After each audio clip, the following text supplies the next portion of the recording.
Good evening.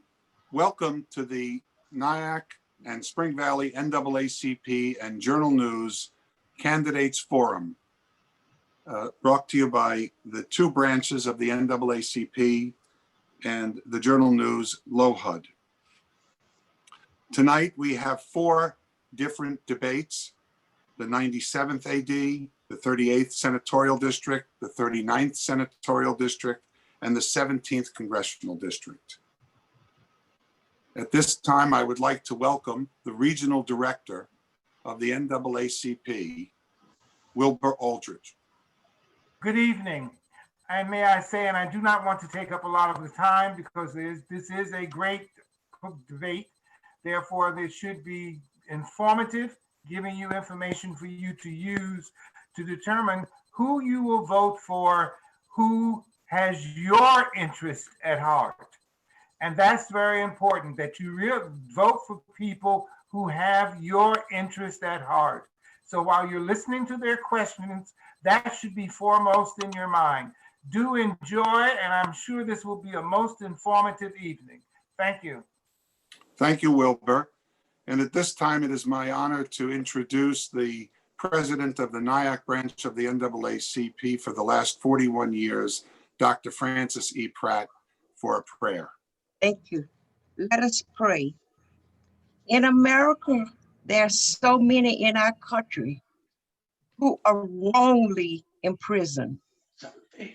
We arrest and warehouse more bodies in prison than any other developed country. Our justice system is not equal today. I pray for the end of mass incarceration. God, please remove the systemic structures and policies that hold those back from living a full life. I'm praying for just housing, community investment, change to infrastructure, and funding for our school. And most of all, God bless this meeting. Thank you, Dr. Pratt.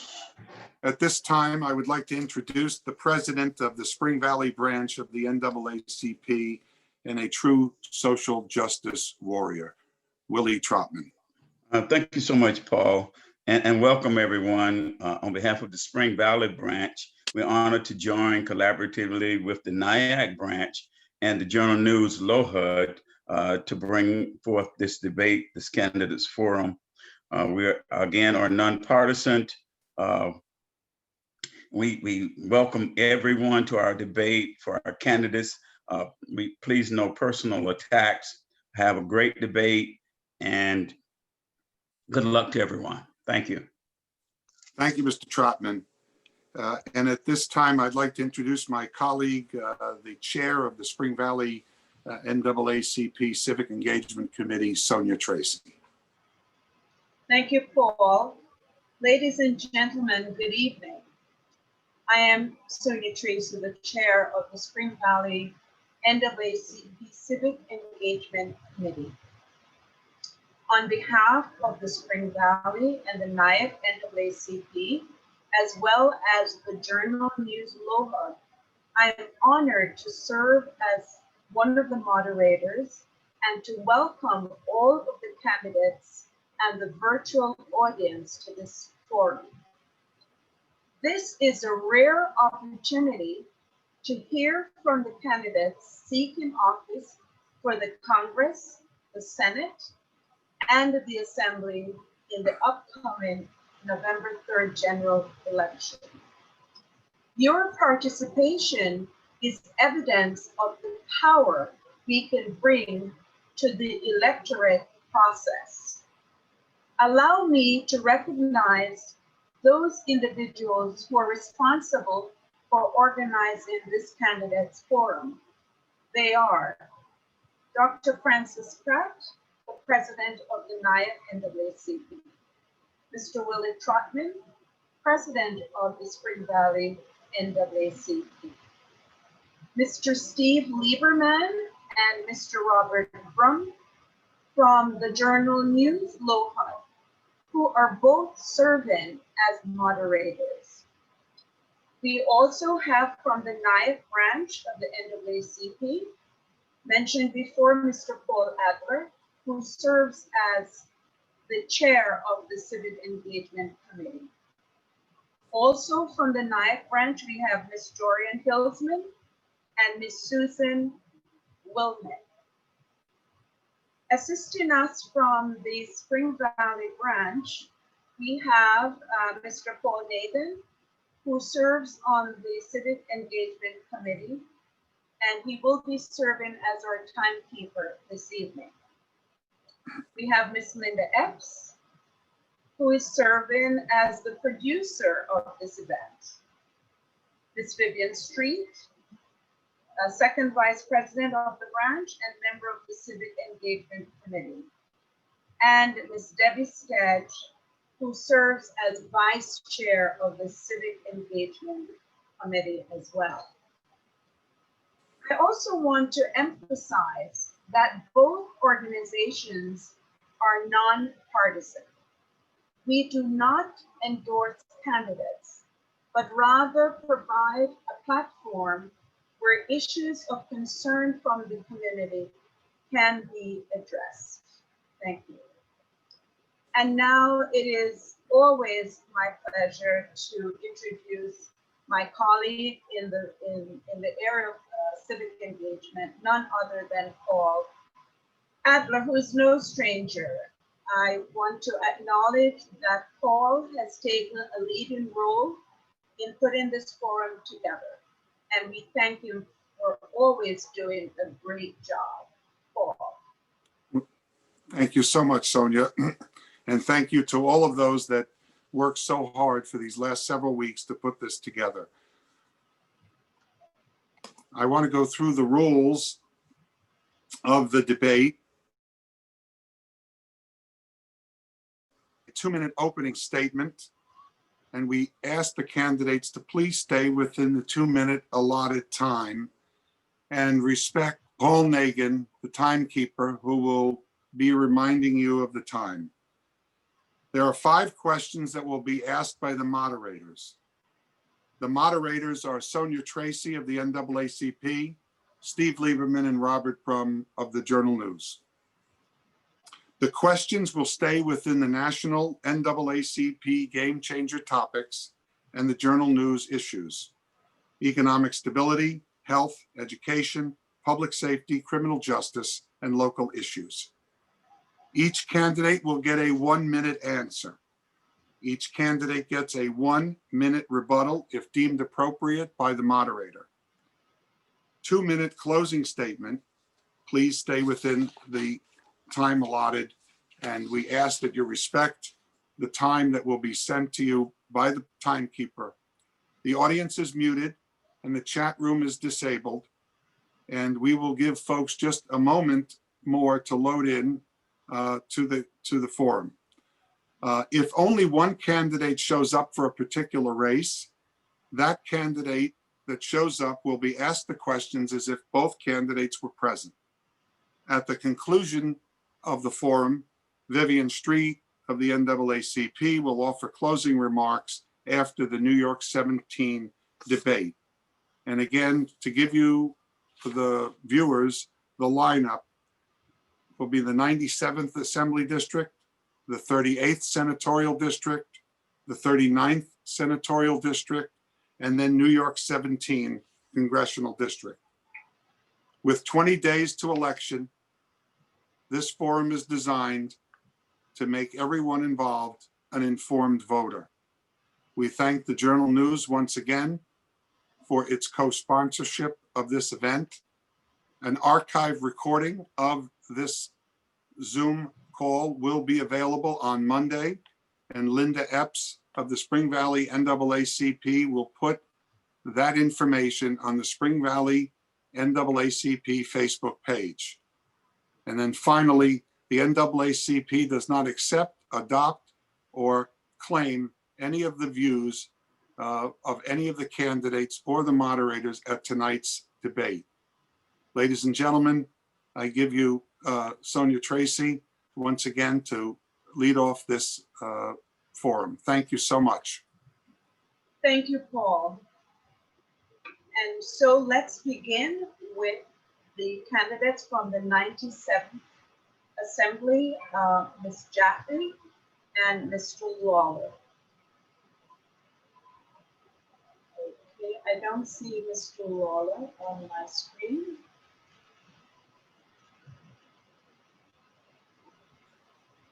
Okay, there you are. Thank you. And the first question. Earlier this year, the NAACP adopted a statement of action. We are done dying.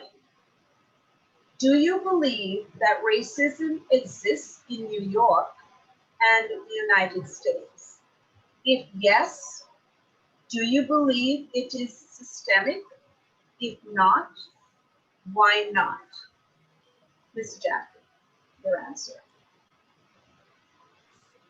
Yes, systemic racism exists. It affects every social structure that we have, and it is truly harmful to, especially to communities of color. As a teacher at Pomona Junior High School, I saw the effects of systemic racism.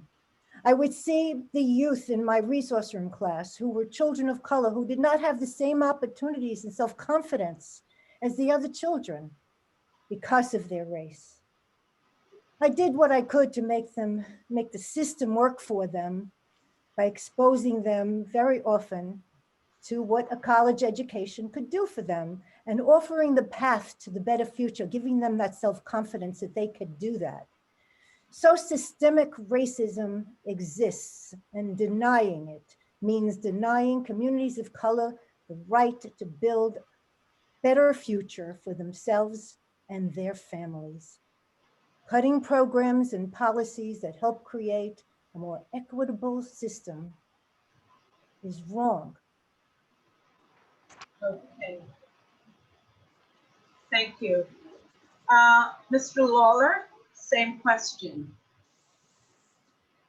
I was held in the waiting room for like a half hour, so you just let me in as you were asking the question. So was there an opening statement, or I will be happy to read the question. And I was remiss. There should have been an opening statement before we go to the question, but let me allow you to answer the question, and then we'll go back and we'll give you both of you an opportunity to do a 2-minute opening remark.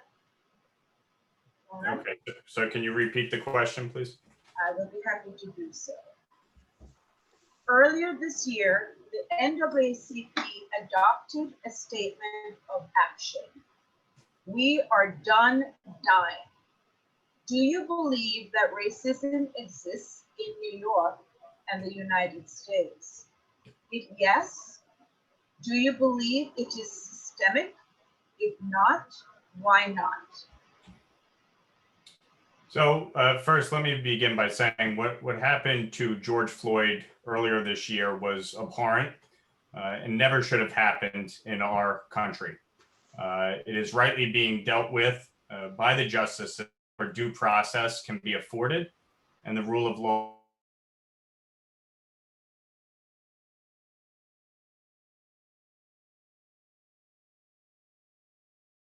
justice and equality for all New Yorkers and all Americans.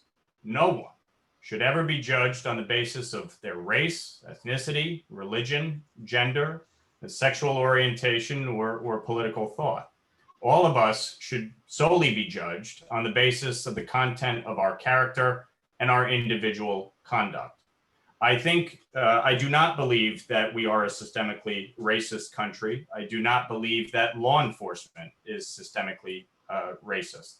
I believe that there are policies, failed policies, elected officials on education, housing, mental health, drug addiction, and that led to some inequalities in our government. Those are the policies that need to be changed, and it starts by changing the politicians who are in office. Thank you. Let me apologize for not allowing you the opportunity to give your 2-minute opening statement. So we'll start back with Ms. Jaffe. If you would give us your 2 minutes opening statement. My apology again. That's okay.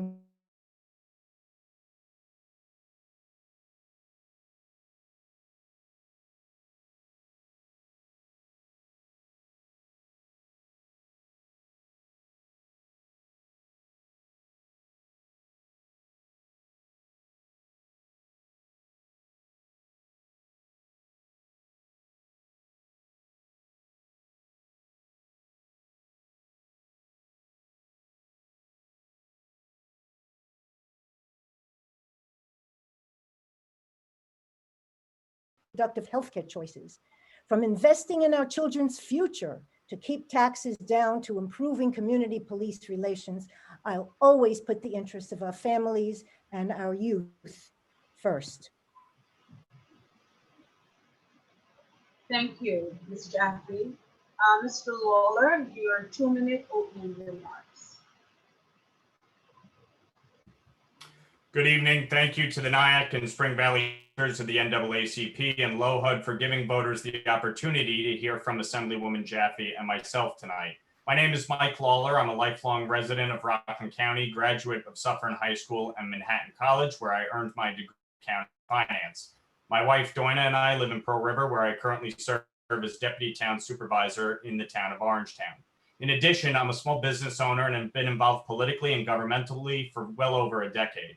I'm running for state assembly because we need a new voice for Rockland County and someone who will fight for change in Albany. Unfortunately, Rockland County and New York State have become unaffordable for working families, seniors, and young people just starting out. It's why 1.1 million New Yorkers have left our state over the last decade. Rockland County taxpayers pay the second highest property taxes in America. It's unacceptable. We need to make Rockland more affordable by cutting taxes and business regulations, making our state economically competitive and creating jobs. We need to reduce our property tax burden by making the state fully fund and run our expansive Medicaid system. We need to fix the broken state school aid formula, which shortchanges our children and increases our property taxes. We need to get our fair share of state aid for infrastructure, energy, and transportation, especially the MTA. We need to repeal the cashless bail law that my opponent co-sponsored and ensure judges have discretion when administering bail to restore public safety in communities all across New York. We need to work with law enforcement to keep our communities safe and make sure they have the resources they need to ensure equality and justice for all New Yorkers. I will be that assemblyman. I will work with our elected officials from both parties, community leaders, and residents to ensure Rockland County has the representation we deserve in Albany. I'm honored to be endorsed by many law enforcement unions and construction and building trade unions across Rockland and New York State, and I will always stand up for the hardworking men and women of our community who deserve a voice in the assembly that will work for them and not the radical politicians in New York City. Working together, we can restore balance and common sense to state government. Thank you, Mr. Lawler. Next question, and we'll start with you. Governor Cuomo signed into law a monitor for East Ramapo School District pursuant to the Greenberg Report. East Ramapo, a school district in crisis. If elected, will you support, co-sponsor, and advocate for legislation for a vehicle to override in real time on reasonable decisions by the East Ramapo Board and the superintendent to ensure that the district conducts its affairs in a transparent fashion? So let me first begin by saying the failure on the part of my opponent and her colleagues in Albany to address the situation in East Ramapo is a disgrace. A toothless monitor did nothing to address this issue of funding, and it failed to acknowledge a simple truth. Are entitled to federally mandated services such as busing and education. This is currently being paid for by the public school system, which shortchanges our public school students. It's wrong, and it needs to be changed to ensure fundamental fairness for all students. So what I am proposing is a common sense solution to ensure a fully funded public school system for the roughly 9,000 public school students and fairness for the roughly 25,000 private school students. New York State needs to create a separate pot of money to fund the federally mandated services for private school students and get it out of our public school system. And that way, our children in both the public and private schools have the quality education they deserve. This should have been done years ago, and this failure has resulted in a generation of children shortchanged. So yes, I would support a monitor with veto power. Time's up. Thank you, Paul. But I will support a monitor with. No. Thank you, Mr. Lawler. Okay, great. Ms. Jaffe, the same question. Well, East Ramapo is so essential. My original legislation, which I had passed, moved forward with, took the first step in providing a monitor for the district. I will continue working with my colleagues to address the need for a monitor bill with veto power. There's no question about that. Every student, regardless of zip code, deserves a high quality education that puts them on the path to a brighter future. When it became clear that the East Ramapo School Board was making decisions that hurt public school students, I sponsored and passed legislation to implement a state monitor to supervise the board's actions. I also secured an additional $3 million for East Ramapo students to help undo the harm that was done. This issue is intensely personal for me. I was a special education teacher, a resource room teacher at Pomona Junior High School in the East Ramapo for 20 years, working with students who needed a little extra help. The experience had a powerful, lasting impact on me. All of our children deserve a learning environment that lifts them up and helps. Thank you, Ms. Jaffe. I would like a minute rebuttal time, please. Yes, go ahead. Okay. I would support a monitor with veto power. But again, as I said, it doesn't fundamentally change the situation. You need to get the private school funding for federally mandated services out of the public school system. My opponent has failed to do that for 14 years. She's not going to change it in the next 2 years. She has shown herself incapable of doing that. Beyond that, on the issue of school aid, we have been treated like upstate New York schools. And my opponent has failed to fix the broken state school aid formula, which shortchanges Rockland County and increases our property taxes year after year. I will fix the state school aid formula so that our schools, all of Rockland County schools, are treated fairly. And finally, in this year's budget, during the middle of a pandemic, my opponent voted to cut state school aid for Pearl River, Suffern, and South Orangetown school districts. I would never vote for a budget that cuts school aid to our school districts, especially in the middle of a pandemic. This has been an epic failure on the part of my opponent, who touts herself as somebody who stands up for our public school system. Thank you, Mr. Lawler. Ms. Jaffe, you have a minute if you wish to have a rebuttal. 1 minute. Well, certainly, thank you. My opponent has been distorting my record when in reality, the funding level for the school districts you mentioned remained the same as last year. This year's budget problem was created by the Trump administration's failure to effectively address the COVID-19 pandemic. For years, I have worked over and over again to increase the funding to our school districts, especially areas in East Ramapo. The kindergarten programs that I got restored, the teachers' jobs are, so many are returned. I've been able to push forward and get art programs and music programs, and I've been able to provide as much assistance as possible. That doesn't mean that I'm not completed. I want to move forward and continue to work on behalf of the East Ramapo School District, where I taught for many years. Thank you. Our next question will be given by Robert Crum from the Journal News. Robert. Hi, good evening. And the first question is, Rockland County's economy is primarily composed of small businesses that employ 9 or fewer people. How can the state help these small businesses recover from the financial blow they've been dealt during the pandemic? The first answer will come from Assemblywoman Jaffe. Well, thank you. COVID-19 has created unprecedented challenges for local small businesses, and it's critical that we do everything. I agree, we can do everything. It's critical that we do everything we can do to support them throughout the pandemic. To that end, I helped establish a state disaster emergency loan program to provide loans, grants, and personal protective equipment to small businesses and not-for-profit organizations. I also worked with my colleagues and the Child Care Availability Task Force, which I created, to get our child care providers, who are also small businesses, predominantly run by women, $163 million in CARES Act funding. I fought to ensure the state provides clear reopening guidance for local businesses so we can safely and responsibly get people back to work. And as we continue to recover from COVID-19, I'll keep pushing for additional federal stimulus legislation that provides emergency funding for state and local governments. Small businesses also require further federal support to pay for the equipment they need to keep staff and customers safe. Mr. Lawler? Listen, we pay the highest taxes, we have the worst business climate, and we lead the nation in out-migration.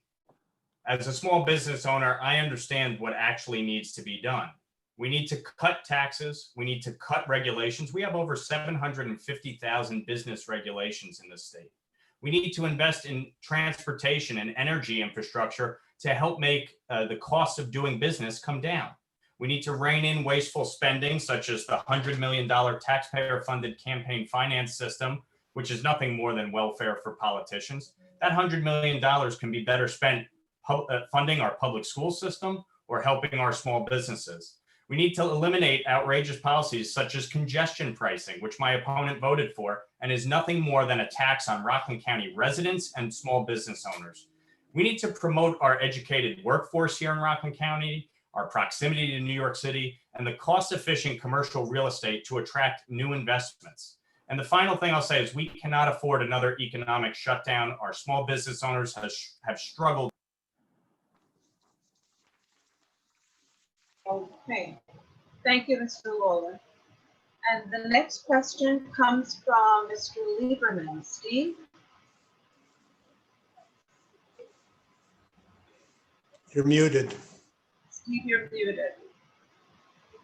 My apologies, I'm sorry. My question is, New York's criminal justice reform, which removes bail for certain offenses, has been hailed by supporters for addressing systemic biases against the poor and people of color. But it has been criticized for including some violent offenses for non-bail and leading to rearrests. Where do you stand on the issue, and how would you change or improve it? Mr. Lawler, you get first. This was a disastrous piece of legislation championed by my opponent. She co-sponsored the legislation. It did not allow for judicial discretion. And New Jersey passed a very similar law, but they did it the right way. They allowed for judicial discretion. Judges must be able to look at whether or not an individual has a criminal record and whether or not that should weigh in providing cash bail. My opponent eliminated cash bail for offenses such as attempted rape, manslaughter. It was ridiculous. And she did not work with law enforcement. She didn't work with judges. She didn't work with district attorneys. You need to work with people who are impacted by the system. You know, part of this legislation was put forward because of issues with Rikers Island in New York City and the fact that people weren't getting court hearings. That is an issue of the courts and making sure that they have the resources they need to move forward. She decided to upend the system completely and release dangerous criminals back on our streets. It was boneheaded and it needs to be repealed and replaced with something better. Assemblywoman Jaffe, your turn. Well, thank you so much. There's a lot of misinformation out there surrounding the bail reform, and I want to be clear. I would never support legislation that puts our families' safety or well-being at risk. In 2019, the state legislature passed bail reform legislation to ensure all New Yorkers are treated equally by the criminal justice system. Our previous system enabled wealthy individuals to avoid pretrial detention, while countless New Yorkers spent months or even years behind bars without being convicted. Our previous system also heightened racial discrepancies in criminal justice outcomes and undermined our commitment to equality. However, I always understood that we must balance any reforms with public safety. That's why I successfully fought to ensure that not only nonviolent crimes were included in the 2019 law, I helped make more crimes eligible for pretrial detention and ensure judges can set bail for repeat offenders. To further protect our communities, I passed legislation to remove. Okay, Uh, thank you. And Steve has the next question. Okay. Assemblywoman Jaffe, you will answer first, followed by with Mr. Lawler to follow. Police departments in our region are predominantly white and in the need for more diversity of race and ethnicity. Town and villages can hire within their municipality or choose the regional population for candidates, or they can choose to hire officers who reside from other departments. Yes, I'm sorry. Go ahead. It's a long question, I apologize. Most choose in-community applicants. Most communities in Rockland are predominantly white, and so are the job candidates. Do you agree there is a lack of diversity in the local police departments? And would you advocate while in office to change civil service rules and how to get more people of color and ethnicity to reflect your taxpayers? Months of Go ahead. protest in the communities, months of protest in the communities across the country even have made one thing clear. The trust between communities and the police is broken in places. By creating recruitment incentives and investing in community policing, we can begin to address these long-standing issues. With proper training on implicit bias and mental health, we can work together to create a police force which serves all of our communities. The communities on policing that have been established with community members throughout Rockland are a step in the right direction. We're moving in the right direction. Improving community police relations will help make careers in law enforcement more inviting and help us create a more just future for our families and certainly a more community of our police. Mr. Lawler? Let me begin by saying, as Deputy Town Supervisor in the town of Orangetown, I'm very proud of the Orangetown Police Department. I think they've done a fantastic job. I believe our police departments throughout Rockland County have done a fantastic job serving our community, working with community leaders, both in NAACP, in Spring Valley, and working to ensure that we have a fair and equal justice system. I would also point out that in New York City, a majority of the New York City Police Department are people of color, which is terrific, and it is reflective of the community in which they serve. And I think, of course, we can always do more to help recruit and train and get more people of color in our local police departments. But one of the things that you're seeing is that people do want their police officers to live in their community. Finally, one thing I want to point out, my opponent co-sponsored the repeal of 50A, which took away due process of law from law enforcement. And it's hypocritical for one reason. Every year, my opponent votes to exempt herself from FOIL requests, and now she has voted to make...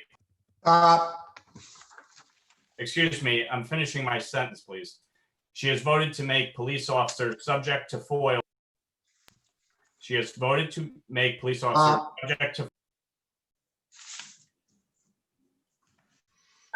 Thank you both for answering those questions. And now we will ask that each of you will give a 2 minutes closing remarks. And we'll start with Mr. Lawler. 2 minutes closing. I'll finish my last statement, which is that my opponent hypocritically to repeal 50A, which allowed due process of law, while exempting herself from being subject to FOIL, and it's wrong. With respect to this race, I'm running for one reason. I'm born and raised in Rockland. I care about Rockland County. I care about the state of New York. 1.1 million New Yorkers have left for a reason, and it has nothing to do with the weather and everything to do with affordability. We pay the highest taxes in America. We have one of the worst business climates. It needs to stop. My opponent has had 14 years to fix these issues, and she has not. She has failed. And so I am putting my name forth and asking for your vote on November 3rd, because I want to ensure that every Rockland County resident has a good paying job to provide for their families, has a quality, affordable education for their children, has access to healthcare, and can live in a safe neighborhood. That is what is critically important in this election. And that's why I chose to run. You know, my opponent talks about all that she has done up in Albany, and some of it has been good, and I commend her for that, especially on the issue of children and families. I think she has done a good job. But on the issue of taxes, on the issue of affordability, on the issue of job creation and economic opportunity and empowerment, she has not. And this election comes down to that. Who is best equipped to move us forward? And I believe that I have the skills, the capabilities, and the willingness to work across party lines, bring people together, and tackle these all-important issues to make sure that everyone in Rockland County can afford to stay here, continues to have a quality education for their children, including in the East Ramapo School District, and that they continue to live in safe neighborhoods. So on November 3rd, I ask for your vote for the New York State Assembly. Thank you.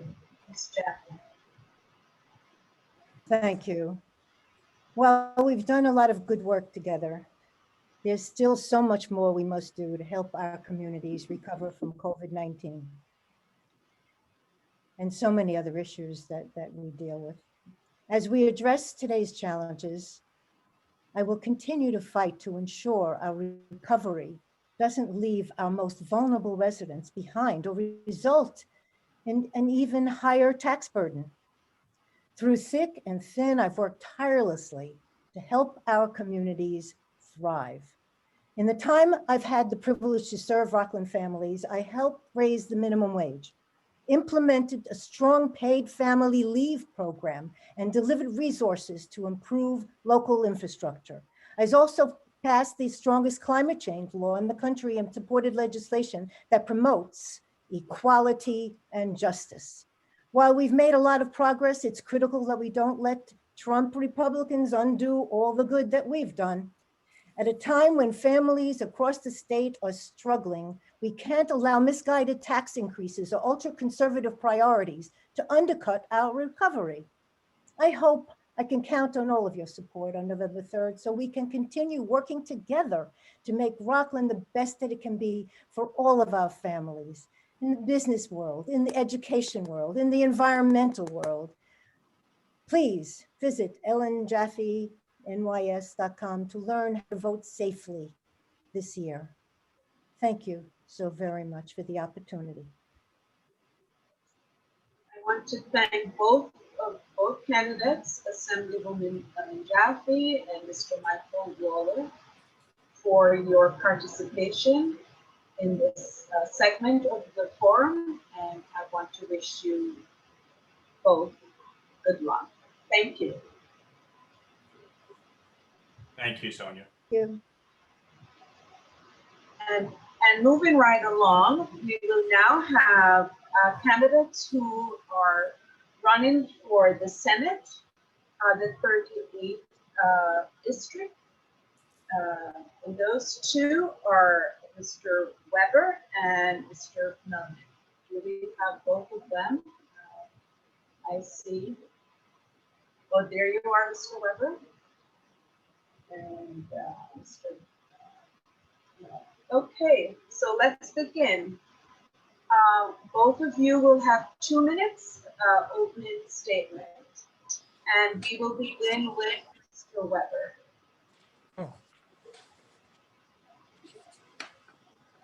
You're muted, Mr. Weber.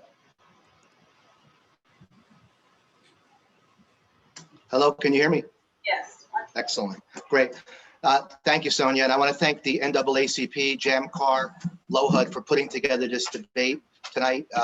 This is one of my favorite events when I've run for office in the past. I want to thank you for putting this together. My name is Bill Weber, and I'm running for the New York State Senate in the 38th District. I'm a certified public accountant since 1994. I'm the CFO and a proud CFO of a privately owned company since 2000. We employ nearly 100 employees. During this economic COVID situation, we've kept everybody on board with PPP funding, kept them employed with their health care. So I'm very proud of the fact that I work for such a great small business. I'm married. I'm married to a wonderful woman, Lisa. She's the acting superintendent for Suffern Central School District. We live in the village of Montebello with my 4 school-age children. I'm on the board of directors for the Mental Health Association of Rockland County. I'm also on the Rockland County Youth Bureau. I'm also Cub Master to my kids' Cub Scouts. So we wear a lot of hats. We're very actively involved in the community, and I'm proud of it. Some of you may remember me from being an activist for the last number of years in Ramapo, demanding fiscal responsibility, transparency, and a whole host of other issues in Ramapo. Some of you may remember I ran for supervisor in 2017. A lot of you voted for me, and I'm proud of that support. I will hope you support me again. LOHUD endorsed me in 2007, and in 2017, they praised my financial knowledge and strong commitment to ethics and transparency. Believe it or not, my opponent actually supported me in the 2017 race when I ran for Ramapo supervisor. I'm also proud of that. I ran on a coalition ticket of Democrats, Republicans, and Independents, which reflect the diversity of this town of Ramapo. I want to bring that same coalition and community sense to and bipartisan approach to Albany to get things done. We have to get our jobs and the economy back together. We need to lower property taxes. We need to fully fund our education system. We need to balance the budget. Thank you, Mr. Weber. And now, Mr. Melnick, 2 minutes, open statement. Good evening. My name is Elijah Reichlin Melnick. I'm the Democratic candidate for state Senate in the 38th District, and it's a pleasure to be here this evening. I want to extend my gratitude, first of all, to the Spring Valley and the NAACP, the NIAC chapters of the NAACP, and the Journal News for hosting this event and giving my opponent and I an opportunity to talk to voters about our background and our vision for the district. So I am born and raised in Rockland County and have lived here almost my entire life. My wife and I currently live in the village of NIAC, where I serve on the village board of trustees for the last 3 years. And the reason I chose to run this year is very simple. We have a system in New York that works primarily for the wealthy and the well-connected and not for everyone else. And I believe that we need to do something to change that. This year in particular, with the strain of the COVID pandemic, has shown us what's at stake in this election. COVID's put massive strains on all of us, on our hospitals. It's prevented children from going to school. It's put thousands of New Yorkers out of work.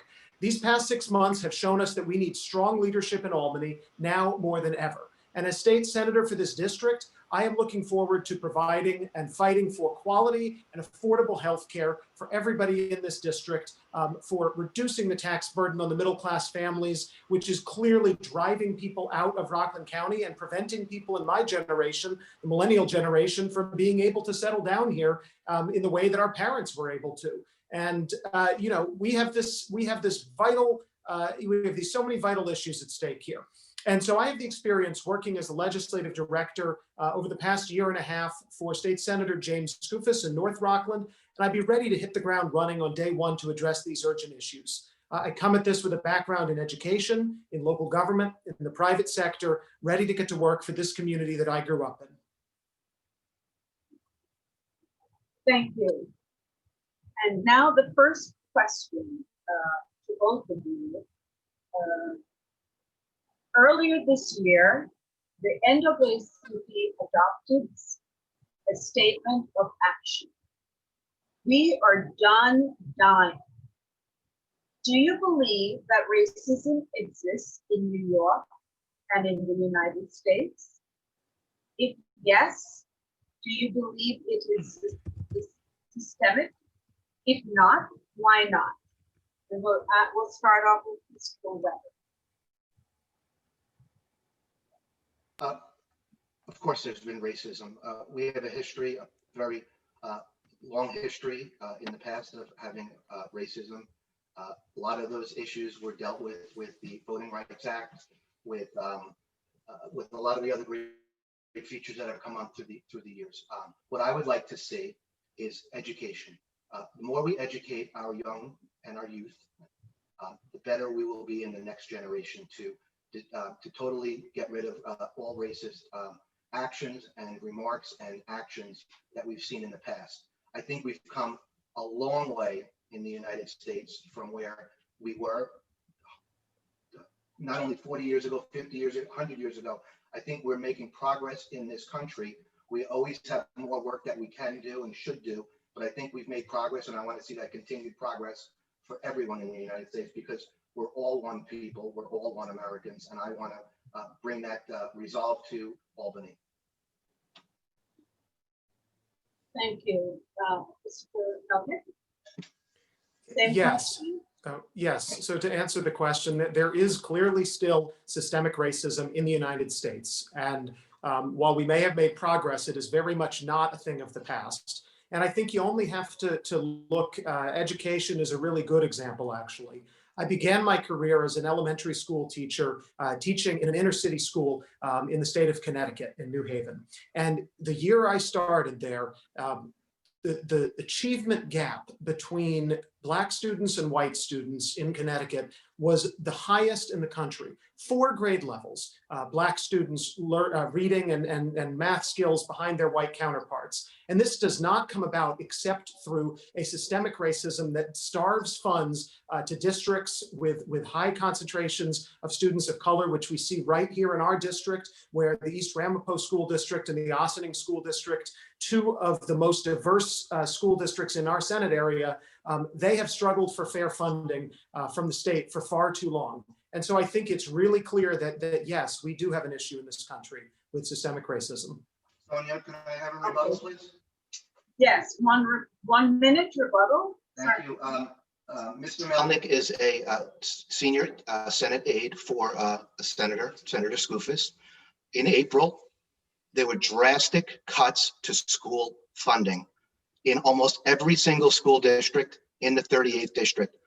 I know that. My wife's the assistant superintendent for Suffern Central. I know what assistant superintendents, administrators, teachers, and all the way down to the bottom have dealt with their budget cuts. It put an undue amount of pressure on the budget cuts. It caused some districts to actually have to raise taxes under the cap, of course, but raising taxes, and it put their budgets in dire straits. And if we continue having people like Mr. Melnick, who says he has the plan for the last year that he's been in office, his plan to fully fund education, education funds. We need to fully fund all of the districts in the 38th district. That includes Ossining, NAACP, and all of the other districts that Mr. Melnick just mentioned. Education is key. If I may, please, there's a lot of misinformation. Can I have a 1-minute response to that? Certainly. So first of all, contrary to what my opponent has said, actually, I have been on leave from my position with Senator Skoufis since March. So in fact, was not advising anybody to cut school aid. Beyond that, it's simply not true. As I saw Assemblywoman Jaffe in her debate with Mr. Lawler point out, the state budget did not, in fact, cut school aid relative to last year. The governor has proposed cuts to school aid, which the legislature has strongly pushed back against, and which, of course, I oppose as well, any cuts to school aid. And frankly, we wouldn't be in this position if my opponent's party in Washington had actually delivered the results that they were supposed to. We're in the worst economic crisis since the Great Depression, and we can't even get Republicans in Washington to pass additional aid to help a state like New York get through this without devastating cuts. So I just think it is completely irresponsible and just not true what he said. And it hasn't happened.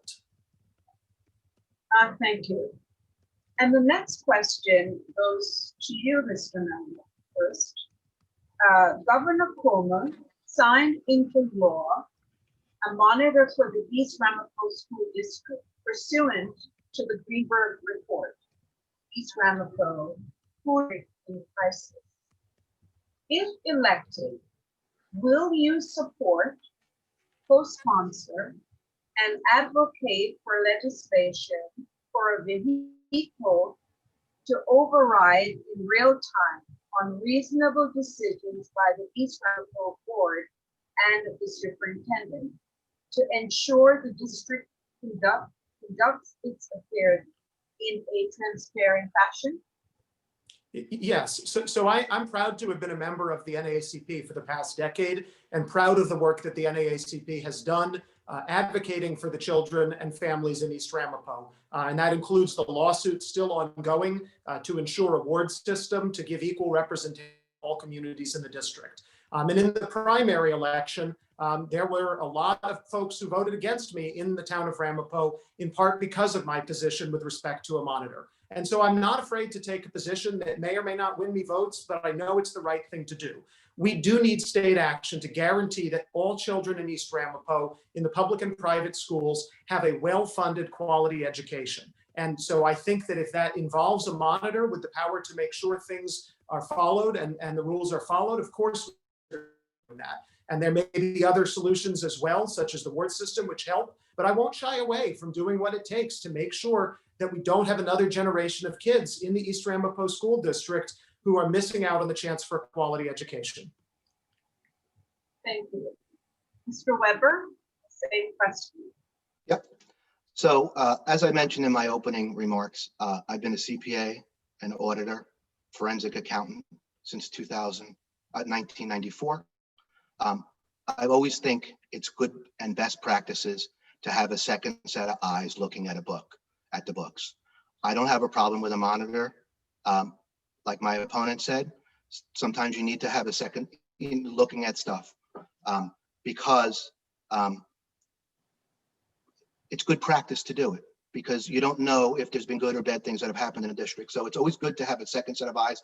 That's why the New York State Controller comes in every number of years and looks at various budgets within the school district. So I have no problem with that. And I think it's sometimes good practice just to have it set, because the taxpayers of East Ramapo, whether they're public school or private school or commercial businesses, pay a lot of taxes, and they deserve to make sure that their money is being well spent. Thank you. And Mr. Brum will ask the next question.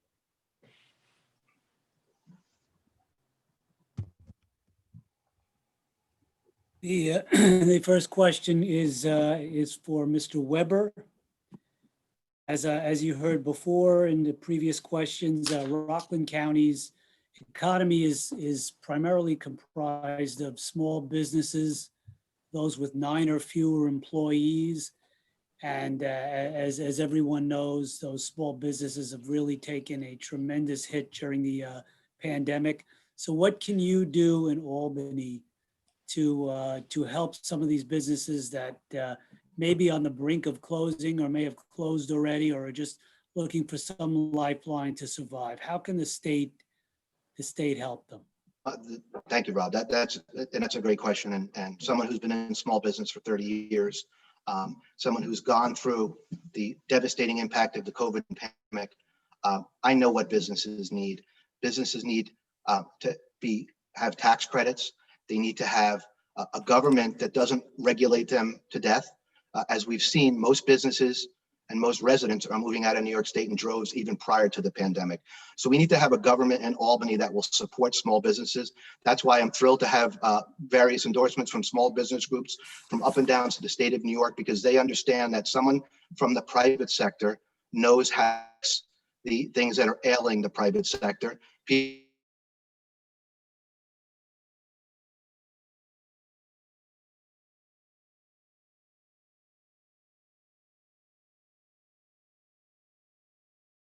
We need to have a business-friendly environment. We need to make sure that regulation doesn't cost them so much money that they leave the great state of New York. We need to bring business to New York. I'll do that. Thank you, Mr. Weber. The next 2 questions. So, sorry, do I get a chance to answer that question? I hadn't given Mr. Reichlin Melnick a chance to. Okay, go ahead. Sorry about that. No, that's okay. Same question. Yes, so it is an important question because in this pandemic, we have seen just an astonishing amount of damage to the small business community in this district and around the country. Almost 100,000 small businesses in the United States have closed their doors permanently since the start of the COVID pandemic. And until we get the pandemic under control and the public health situation under control, they're going to continue to struggle. That is what is just killing so many business owners, because as long as people feel unsafe and they feel like their health could be at risk when they're going out, it's going to be hard to get back to business as usual. So number one, we need to be bold and aggressive in getting the pandemic under control. And number two, we need to support small businesses as much as we can from the state level and federal with no interest loans, with rental if need, help with eviction protection. We can get through this if we work and work together to solve these issues. But once a business is closed, it's closed for good, and we need to take action to make sure we don't keep losing businesses. Could I rebut that, please? Go Okay. ahead. Okay. Go ahead. Mr. Melnick, one of his major platform items is to raise taxes. You never It raise is taxes. absolutely not. Excuse me, I'm speaking, it's my turn. You never raise taxes, especially on small businesses during a pandemic or in bad economic times. It's bad practice. It'll continue the bleeding that these companies have had in terms of their financial profits and leaving New York State. So taxing people and taxing businesses during a pandemic and in very shaky economic times is the wrong approach. It's an approach for somebody who's been in Albany too long. You can't fix the problem if you've been part of the problem. My opponent's been in Albany for 2 years. He's been in town government for a number of years, and his record speaks for itself. It's a failed record, and you don't need failure in Albany, because we need to get businesses back in business. Someone on the outside, like Mr. Melnick, who's been an insider in Albany, can't be part of the solution.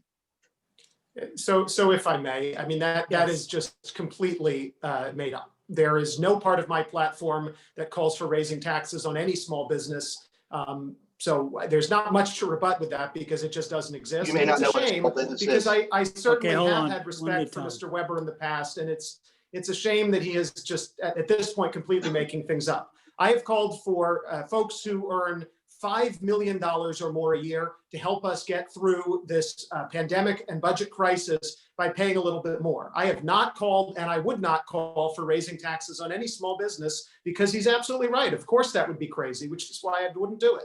And to point out, my record does speak for itself. I've been on the village board in Nyack for the last 4 years. And the first 3 years I was there, we kept the budget under the tax cap every single year. This year, my colleagues on the village board proposed breaking the tax cap. I voted no, because I knew it was not the right thing to do to raise taxes in the middle of an economic crisis and in the middle of a pandemic. Okay, thank you. The next two questions will be asked by Mr. Lincoln. Good evening. Both questions concern criminal justice. The first one is going to deal with bail reform. New York's criminal justice reform, which removes bail for certain offenses, has been hailed by supporters for addressing systemic biases against the poor and people of color. But others have criticized it for including violent crimes for non-cash bail and leading to rearrests. Where do you stand on the issue? Specifically, I guess, no cash bail. And how would you change or improve the criminal justice reforms? Sorry, Mr. Melnick, Reichlin Melnick goes first. So the existing system that existed prior to 2019 clearly had major issues. You had two people could be charged with the identical crime. One of them would wait in jail, could be months, could be much longer for trial, and one of them would go home and continue about their life. And the only difference was who had money and who didn't. And that is not what the criminal justice system should do. So there clearly was some need for reform. Now, we also need to recognize, though, that any criminal justice system, the first and foremost duty is to ensure that public safety is protected, that people are not put in unnecessary risk, and that we make sure that folks who pose a danger to society are not in a position where they can do harm. So I appreciate that there were efforts made to reform the reforms this year, to add more offenses where you could hold folks on bail if that's what a judge determines is necessary. And we absolutely need to continue looking to make sure that we're meeting these twin goals, that we truly live up to the principle that folks are innocent until proven guilty, but that we keep the community safe.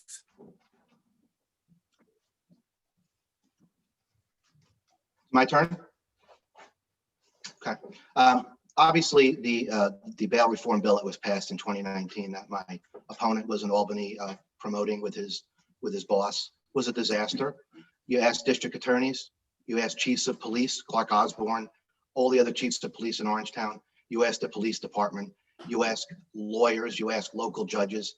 They've all told me it was an absolute and utter disaster. Why? It was passed in the middle of the night. It was shoved into the budget at the last second. Nobody read it, and they should have read it. Obviously, it was a disaster because they started making major modifications to the bill earlier this year. So I think they recognized that there was a lot of problems with the bill, and their fixes didn't go far enough.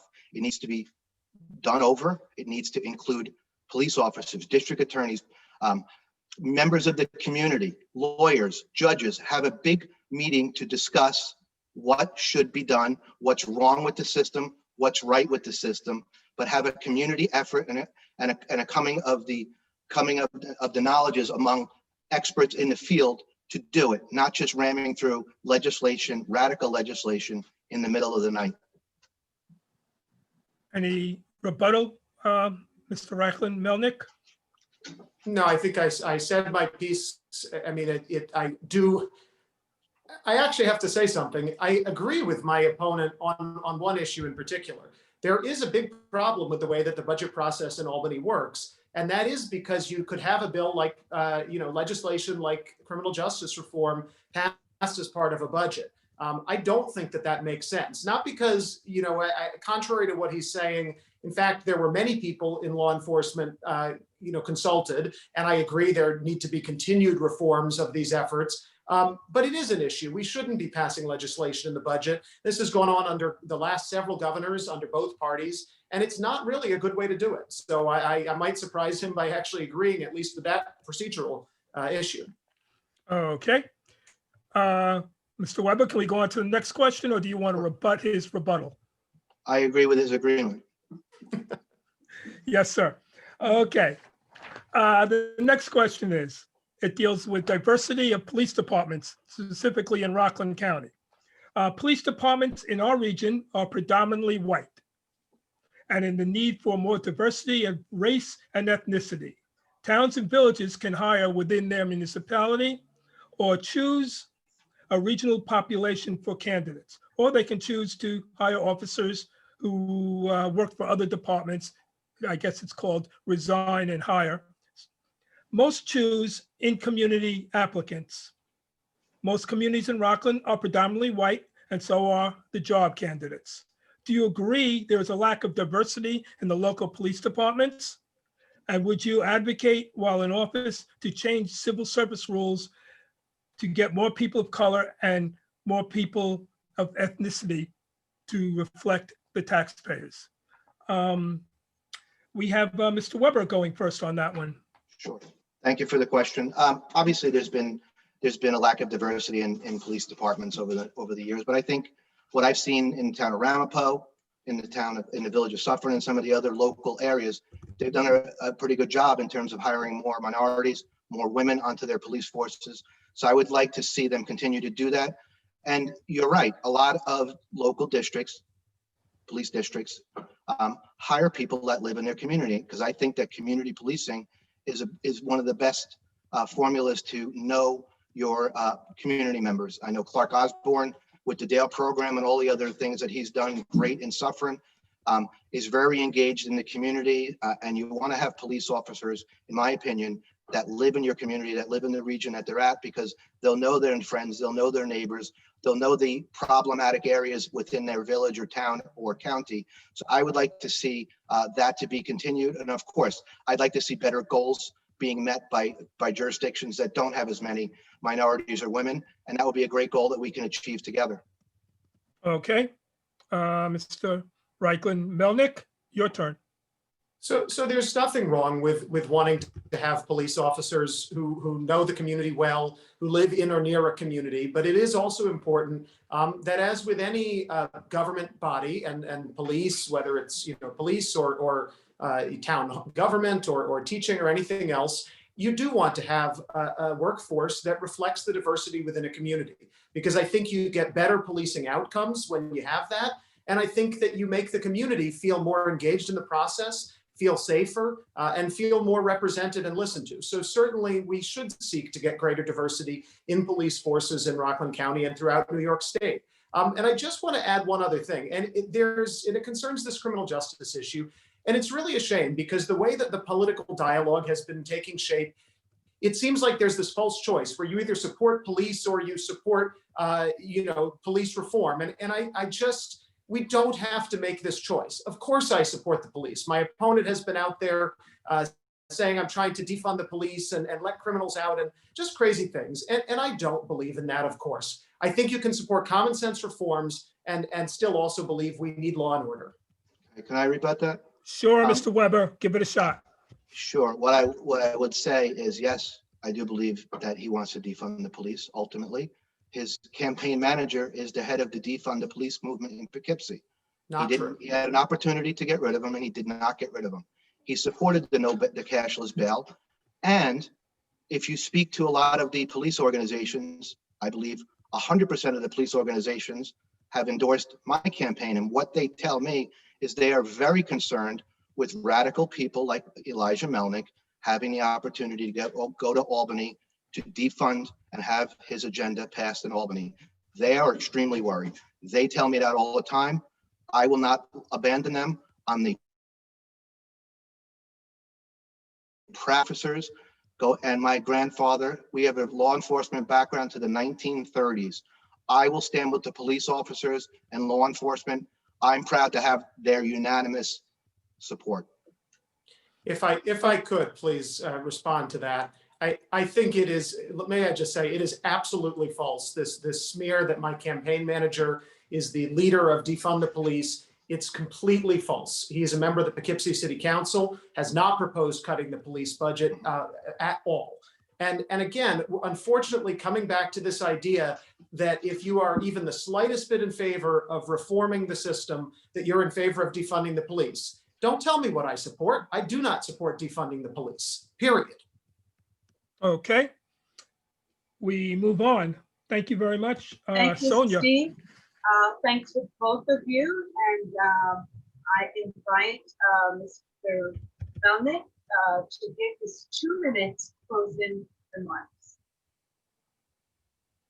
Thanks a lot, Sonia. And thank you, Steve and Robert and everybody who is, and Paul, for keeping time here.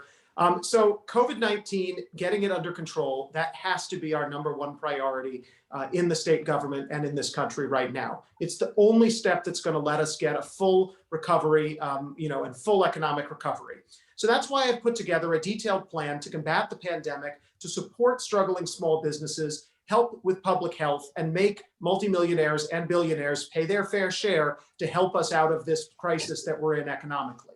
You can find plenty of information about my platform on my website, ElijahForSenate.com. And while my opponent's talking about receiving the unanimous support of law enforcement unions, I'm proud that I have received over 100 endorsements from people across the labor spectrum, from grassroots organizations, from environmental groups, from elected officials and community leaders throughout this district on both sides of the river. I'm proud of the coalition we've put together because we know that it is time to deliver real change in Albany and make the state government work for everyone. And so, frankly, I consider myself a pragmatic progressive. I know that we need government to protect our quality of life, to ensure we have safe neighborhoods, good roads, reliable mass transit, and well-funded public schools. Early voting is beginning in just 9 days, and I ask for your support to get over this final hurdle and represent this community that I grew up in and that I love in the state Senate. Let's work together and solve the problems that we know we have in these areas. Thank you. Mr. Weber, 2 minutes. Again, I want to thank Jamcar, the NAACP, and LOHUD for putting this debate together. Like I said at the beginning, I always love seeing your smiling faces. I wish we could do it in person, maybe next year. I'm proud to be supported by Rockland County executives going back to 1994. I'm proud to have the support and endorsement of George Holman from Clarkstown, Supervisor Holman, Teresa Kenny of Orangetown, to almost all of the town council members of Orangetown and almost all of the council members within the town of Clarkstown. I've had Democratic and Republican endorsements in the town of Ramapo and in the villages within the town of Ramapo. I'm proud of that. I don't believe that all Democrats are bad. I don't believe all Republicans are bad. What I resent with my opponent is he seems to think that all Republicans are just these right-wing extremists, which is not true. Rockland County votes in Republicans all the time, the ones I just mentioned. You're going to need a state representative in Albany, like myself, who can work with the county executives, who can work with the town supervisors and not ignore them and not tell everyone they're evil people. We need to work together to solve the problems that we're having, to solve the economic morass that we're in right now. We're going to need someone with financial background like myself, who knows how to balance budgets, who knows what's ailing small businesses, who knows what's ailing homeowners and school taxpayers, who knows what's ailing the police officers from all these dangerous bail reform bills and defunding the police ideas that my opponent wants to have. We need to have someone like me who can work across party lines, someone who in the town of Ramapo got 13,000 votes as a Republican because Democratic voters believed in me. I asked those same Democratic voters in Ramapo, I asked those same Republican voters in Ramapo, and the same Democrat and Republican voters in the other towns to join our cause. We need to have a fresh look, a fresh idea in Albany. My name is Bill Weber. I'm imploring you to come out and vote. I ask you for your vote on November 3rd, and we can do this together. Thank you very much. Thank you. Thanks to both of you for participating, and good luck. Thank you. Thank you. Have a good evening. You too. You too. And so we will move on. We will have Mr. Stokes representing the 38th district. He isn't here.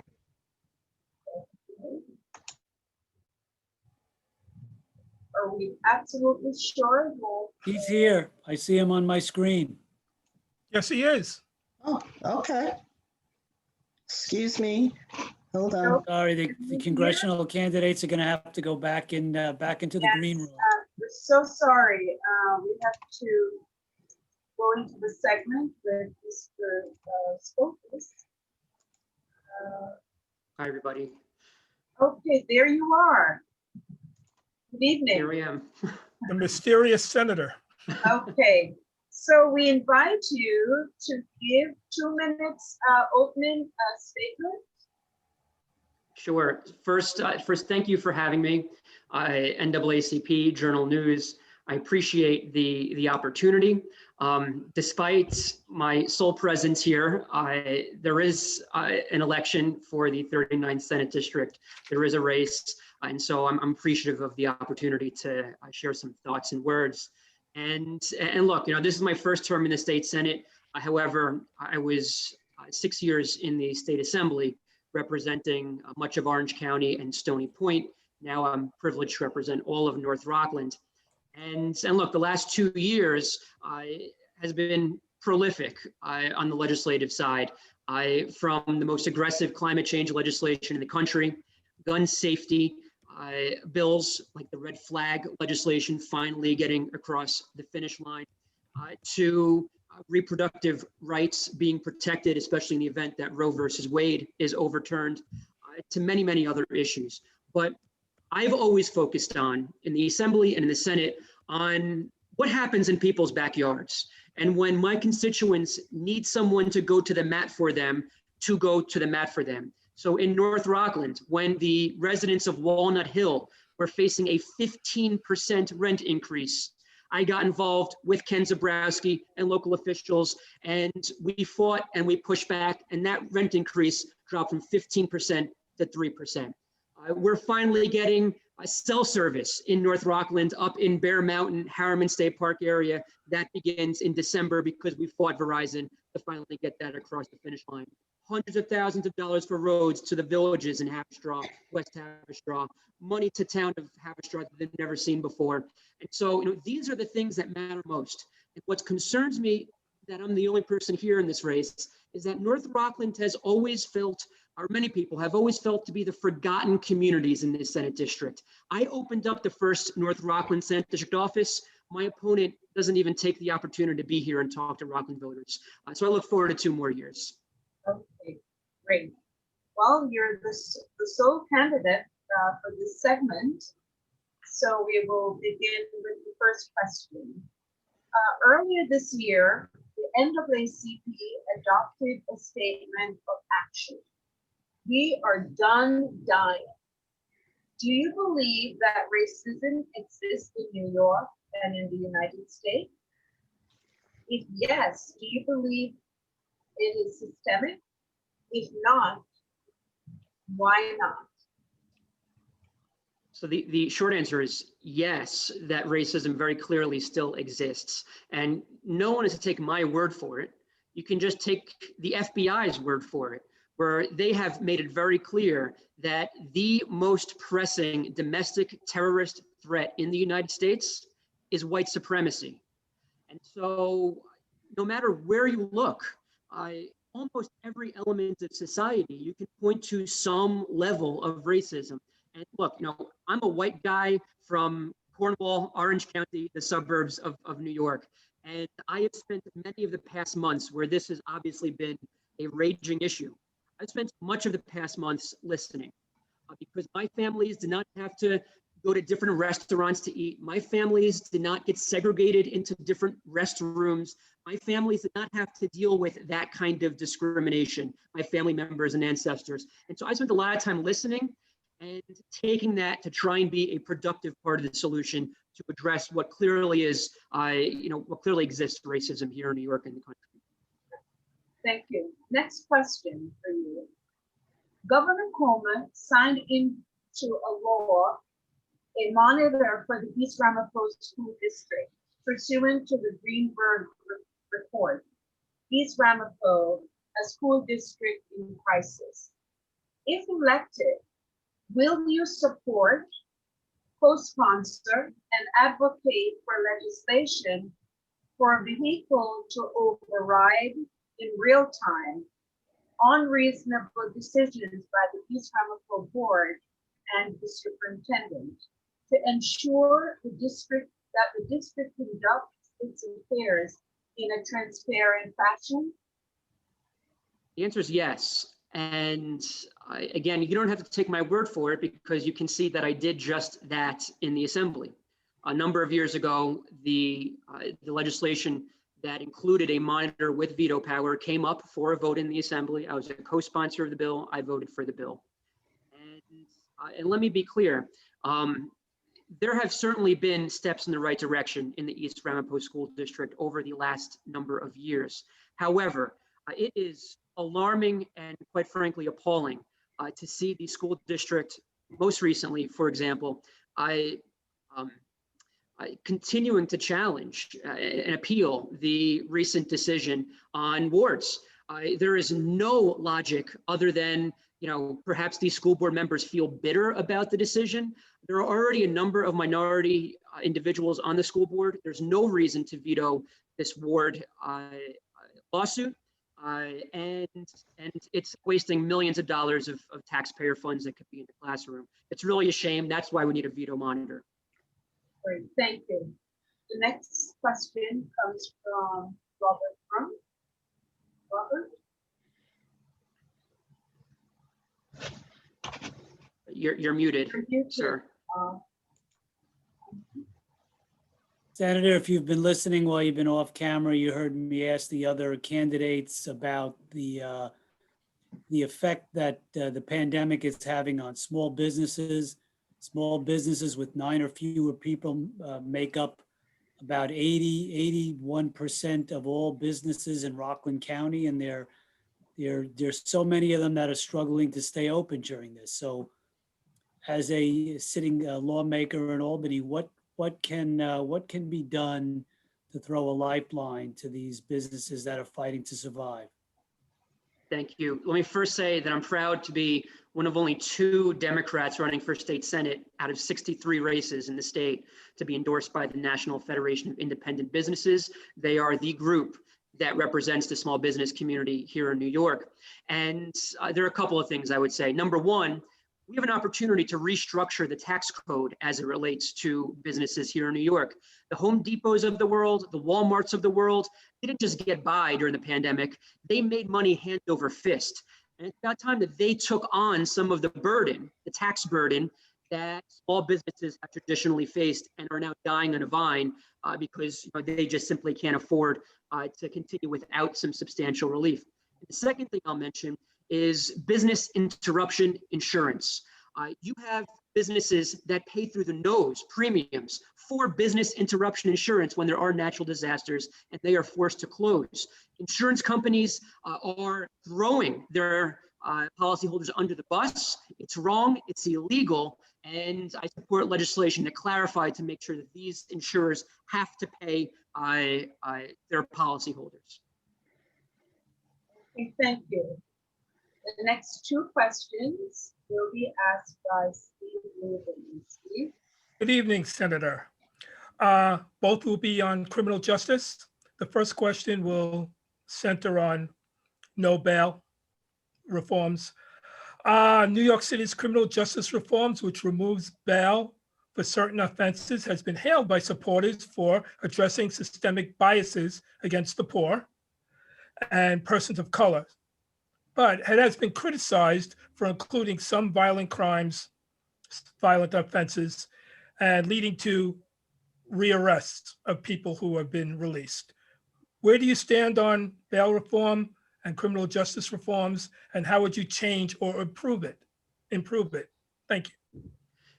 Clearly, the system was flawed prior to last year when you have the likes of Harvey Weinstein, a rapist, be able to basically walk out of court and remain at home because he can afford his millions of dollars of bail. And you have, on the other hand, Khalif Browder, who allegedly stole a backpack, is sent to Rikers Island, a maximum security prison, for 3 years to wait for a trial for charges that are eventually, despite all that, dropped and commit suicide. The system was broken. I do believe there were issues, obviously, with what was put into the budget last year.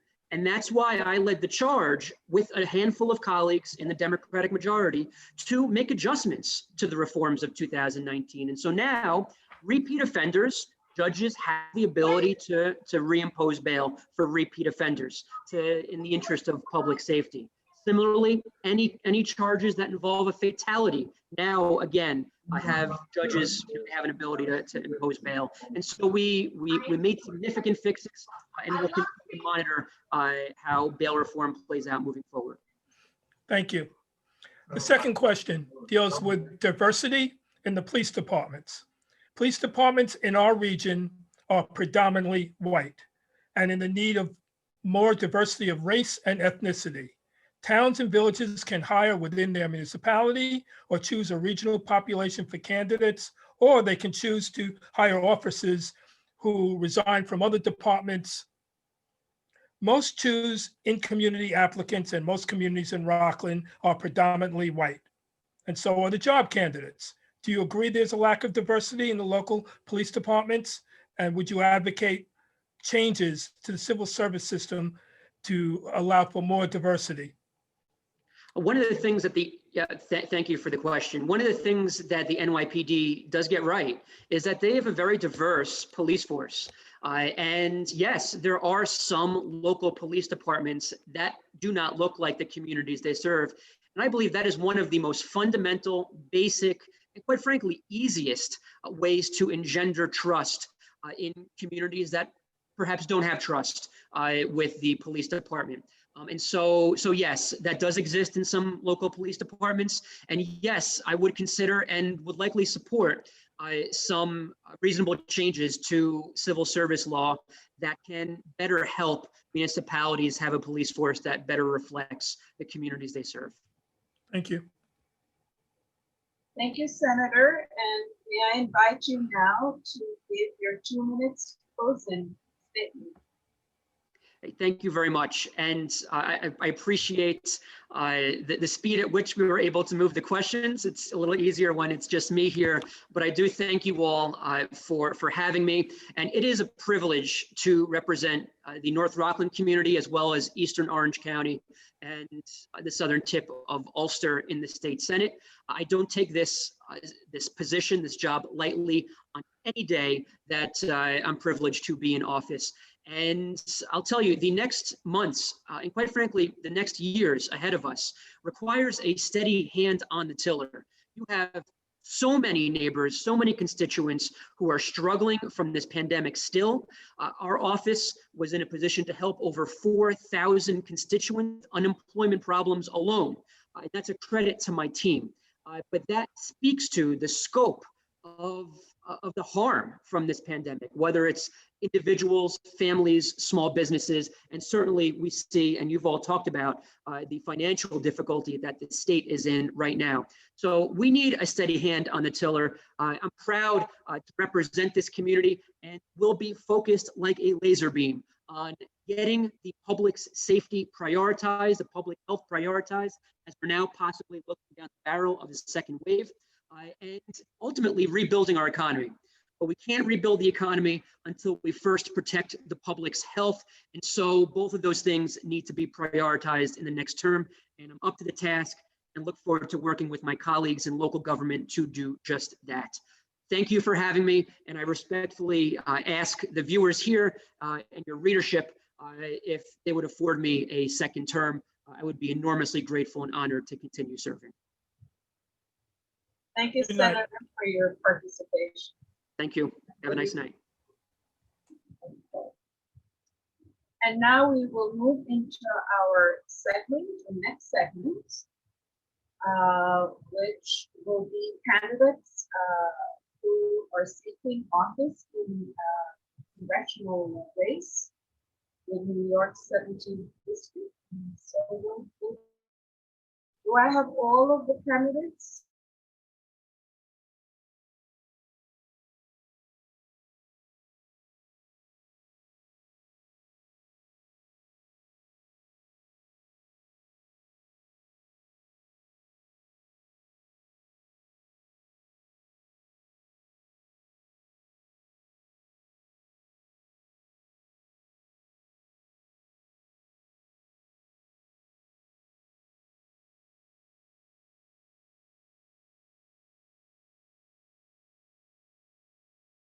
Thank you. The next, Mr. Jones, 2-minute open statement. Good evening, everyone, and many thanks to the Spring Valley and NAACP branches of the NAACP and LOHUD for organizing this incredibly important event. Many of you who've been paying attention to my candidacy for Congress know that unlike many of the people we're used to seeing in our politics, I don't come from a political family or from money. I like to say I'm running for Congress because for me, policy is personal. I grew up in the village of Spring Valley in Section 8 housing and on food stamps. And I was raised by a young single mom who, like so many incredible women all throughout our district and all throughout this country, worked multiple jobs just to put food on the table for us. And she got help raising me from my grandparents. My grandfather was a janitor at Pomona Middle School, and my grandmother cleaned homes in Congress and in Hillcrest. And when daycare was too expensive, she took me to work with her. So now I get to run to represent the same people whose homes I watched my grandmother clean growing up. And you can imagine that when politicians in Washington debate the need for a $15 minimum wage or childcare, quality, affordable childcare, that those are fights I want to join based on knowing that those needs exist firsthand and not wanting anyone to have to go through what I went through when I was growing up. The fight for education equity is personal for me. I'm a graduate, a proud graduate of East Ramapo Public Schools, and I frankly wouldn't have been able to make it to the point where I now and running for United States Congress were it not for a quality public education that unfortunately no longer exists in that same school district. I'm a graduate of Stanford University. I worked in the Obama administration at the Justice Department, then attended Harvard Law School. And more recently, I was a lawyer for Westchester County, fighting in the courts on behalf of my future constituents. And I think we get more people, we get better policy outcomes when we have more people in Congress for whom policy is personal. That's the kind of leadership I would bring. And I promise I will never disappoint you as your next member of Congress. Thank you, Mr. Jones. Mr. Ariel. Hello, my name is Mike Parietti. I'm running for Congress on the SAM party line, row H on the ballot. I want to thank the NAACP and the Journal News for organizing these events, a very important part of our democracy. I'm an open-minded, moderate, independent with common sense political values. I was born and raised here in Rockland County. I was the third of 9 children. My mother and father worked very, very hard to provide for their family. I went to Suffern High School, and then from there, I went on to the United States Military Academy at West Point, where I was captain of the wrestling team my senior year. Upon graduation, I was commissioned as second lieutenant, and I served in the 10th Mountain Division as a platoon leader and a company executive officer. Following my military service, I've had a career in the pharmaceutical industry as a managed care specialist and a sales representative. I also have a master's of biotechnology from Penn State University. My main reason for running is local corruption and national dysfunction. My political instincts are to try to find workable, balanced, middle ground positions on our most divisive issues. I have seen firsthand, fighting corruption at the local level, that the forces of corruption rejoice when they see people of goodwill fighting and dividing themselves. So I've always encouraged people to try to work together to work out their differences in the center. In addition, I am only taking donations from private citizens that live in the 17th district, and I'm not taking any money from political action committees.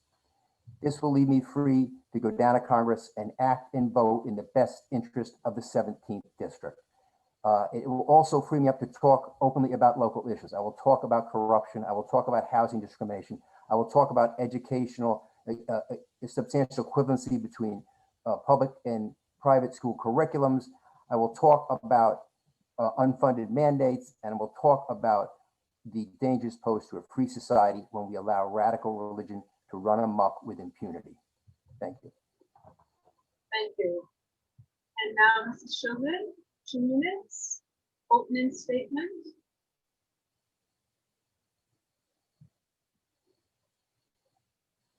You're muted. Okay. Welcome to my kitchen. I don't have the fancy background everyone else has, but my name is Maureen McGardle-Shulman. I'm a retired New York City firefighter. I was one of the first women hired by the Fire Department of the City of New York in 1982. I spent my career serving the community of East Harlem. I was a first responder to both terrorist attacks on the World Trade Center. I'm a wife, a mother, and a grandmother of 3. I feel I'm the best candidate to represent the 17th Congressional District with your support and vote. I look forward to being sworn in Congress on January 3rd, 2021. In March, I used proper mask wearing and social distancing as I went to meet and greet my future constituents before the primary. After I won the primary by 79.3%, I continued to listen to the issues that are important to my future constituents. I attended any and all events that I found out about. I attended 2 to 3 outdoor concerts a week just to meet everybody. I continued to listen to my future constituents and their issues and concerns. I attended an August 11th graduation of the Rockland County Conservation Volunteers. I went to a mass giveaway in Haverstraw, and this is when I first met Ginny Norfleet and her great group of volunteers. I attended the Haverstraw African American Connection street naming. It was a very moving ceremony filled with song and lots of praise for our Lord. It was heartwarming and meaningful for all that attended. I was invited to speak at a local community church service in Stony Point. I had met with Dwayne Perry, the chief of the Ramapo Indians, and discussed his concerns with the 17th Congressional District. I have spent days walking in Peekskill and Ossining with an interpreter since my high school Spanish is horrible. It was so important to listen to all the business owners of this great city and town. I've walked some of the streets in Nyack and introduced myself to all the voters, not just the Republican ones. I was even chatting with a registered Democrat who claims she has known Mondare since he was 4 years old. Sorry, Guess time's what? up. Oh, Thank you, Mrs. Sherman. oh, I tried And that. so we begin the questions. First, we'll ask Mr. Eisen to respond. Earlier this year, the NAACP adopted a statement of action.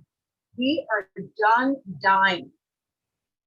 Do you believe that racism exists in New York and in the United States? If yes, do you believe it is systemic? If not, why not? Mr. Eisen.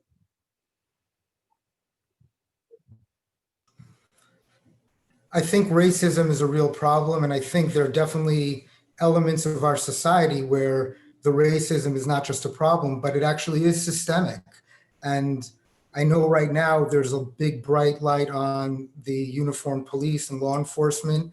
And I think we all agree that a lot of the things that are happening are terrible, and there's a debate about whether it's systemic or not. But I would actually like to highlight a place where the systemic racism is so obvious, and that is in the criminal courts, where if you go to an average criminal court on any day, you'll see many Black and brown people with almost no defense up against prosecutors with huge resources. The prosecutors routinely flout the rules.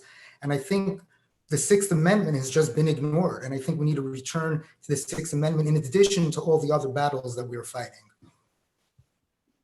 And I think that's an area where systemic racism can be really parsed out and proven.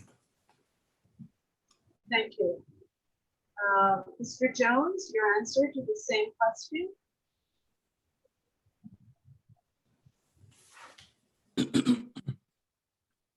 I think the problem is that a lot of people don't understand what systemic racism is. It doesn't even require that certain rules be intentionally meant to disproportionately harm people of color. But so long as they have that effect, that is systemic racism. And so systemic racism absolutely exists. It extends well beyond interactions with law enforcement agencies to the way that we fund our public schools in this country, including right here in New York State.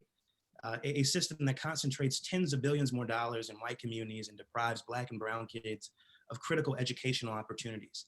It's the way that we condition the ability to get necessary medical care in our society on how much money you have in your pocket, which disproportionately harms Black and Hispanic communities, due in part to the deprivation of generational wealth that those communities have experienced over generations. And so we have to do the hard work of coming to terms with this and revising a lot of our systems to make sure that everyone in our society can be treated fairly under the law and live in comfort and in dignity. Thank you. Mr. Carriere, would you respond? Yes, I don't think there's any question about the fact that many of the challenges that face the African American community today are the legacy of hundreds of years of slavery, Jim Crow, and many generations of discrimination. And these include higher poverty rates, lack of good housing, fewer educational opportunities, lack of access to healthcare, higher morbidity and mortality rates. I mean, any question about the fact that they are a legacy of these previous transgressions against African Americans. So I think we need to say, okay, what are we going to do about this? And I think we need to bring the best minds to bear on this. We need to look at the things that have worked. I know there are a number of programs that have been successful. We need to double down on those programs. And then we need to, not spend money on things that have not worked in the past. But I definitely think we need to focus significant time and energy and resource to try and reverse these systemic dynamics that are affecting the African American community. And I am committed to focusing my attention and my energy on that. Thank you. Mrs. Shulman, your response?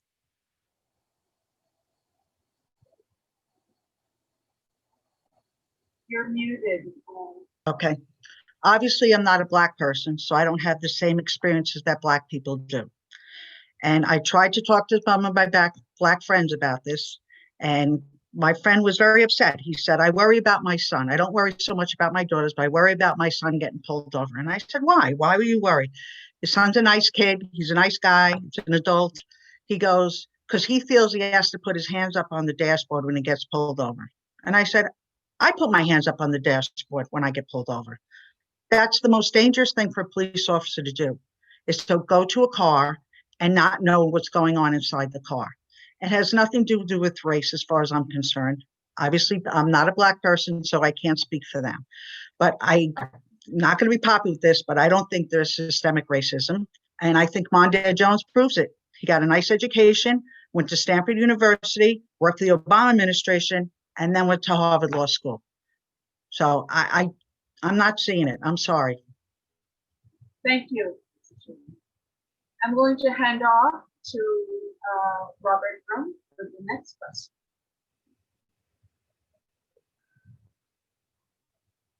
I'm going to ask the question, and the first response will come from Ms. McArdle-Shulman. During the pandemic, we've all learned that you're only as good as your laptop and Wi-Fi, and it's exposed a wide digital divide affecting lower income households. Since internet access has become nearly as vital as a utility as water and electricity, how can government help level the playing field for families struggling to stay connected? We definitely all need Wi-Fi. It's become a commodity that's absolutely necessary. My daughter's a teacher. She saw the differences in incomes of people and privacy. You're trying to teach a kid online when you're Zooming and 3 other siblings are running around and the parents are in the background. It's a tough thing, but I do. It's part of the infrastructure that we need to improve is the Wi-Fi. You there? You froze. I'm here. Oh, okay. You froze on me. So I think it should be part of the infrastructure projects that we go on in the future to do. Mr. Perrietti is next. Yes, I definitely think that this is an important priority to ensure that there is equal access to broadband and fiber optic and enhanced online communications. And I think, yes, I think we need another stimulus bill to help jumpstart the economy because of the shock of the pandemic. Part of that should be an infrastructure bill. And I think that a good part of it should be focused on infrastructure in communities of color and other disadvantaged areas. And part of that would be to bring in broadband, because a lot of that has to do with your building infrastructure. You can bring in broadband, get it in place, and ensure that all communities of interest have equal access to this technology, because it is it's very important in education, in building businesses, and bringing equal access to the economy to all communities of interest. Mr. Eisen? Yeah, I think this is a very important issue. I'm strongly in favor of universal broadband, but I'm not under any illusion that having universal broadband or even giving computers with Wi-Fi and access to that universal broadband to every student would solve a problem. The pandemic has proved this. During this pandemic, I in fact worked with a number of homeless kids, and over Zoom, we had a project where we were doing this through one of my companies. It was a pro bono project. And it's not just broadband access, it's homelessness. It's a whole world of problems that we can't even begin to list right now. But I think we need to think certainly about universal broadband and getting more computers into homes. But some people don't have homes, and some people, even in their temporary homes during the pandemic, get moved out of those places. So we really need to think in a very big way about where that last mile is, not just geographically, but also demographically. Thank you, Mr. Jones. I'm so glad we're talking about this, because you're right. The pandemic has exposed a number of inadequacies in our social safety net and just in our economy. People are living vastly different lives. So yes, we absolutely need universal broadband. I'm going to be fighting for that as part of the infrastructure bill that Democrats passed in January of 2021, hopefully. But also, we need to take a look at another aspect of the digital divide. You know, people are being expected to distance learn and don't even have laptops or desktops at home. Ramapo High School, for example, had that issue. And I had to go to my friends, Devin and Jason McCourty in the NFL, who I went to Chestnut Ridge Middle School with, to get them to make a donation so that we solve that problem. But in the 21st century, we shouldn't even be having that problem. And so I'm going to be fighting to increase assistance under Title IV of the Education Code, of the Federal Education Code, which governs technological assistance for our schools that are most neediest, including right here in the Central School District and elsewhere. Thank you. My next question will come from my colleague, Mr. Lieberman. Good evening. This question deals with RLUIPA. I'm sure you've all heard of it, especially if you live in Rockland County. The Religious Land Use and Institutionalized Persons Act is marking 20 years since gaining unanimous congressional approval in 2000.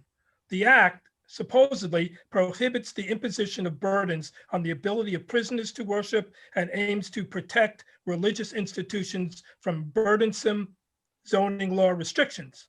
The feeling among many municipalities and elected officials is the reverse has occurred in our area, at least, as religious institutions have used RLUIPA to prevent local municipalities from having the ability to support their zoning.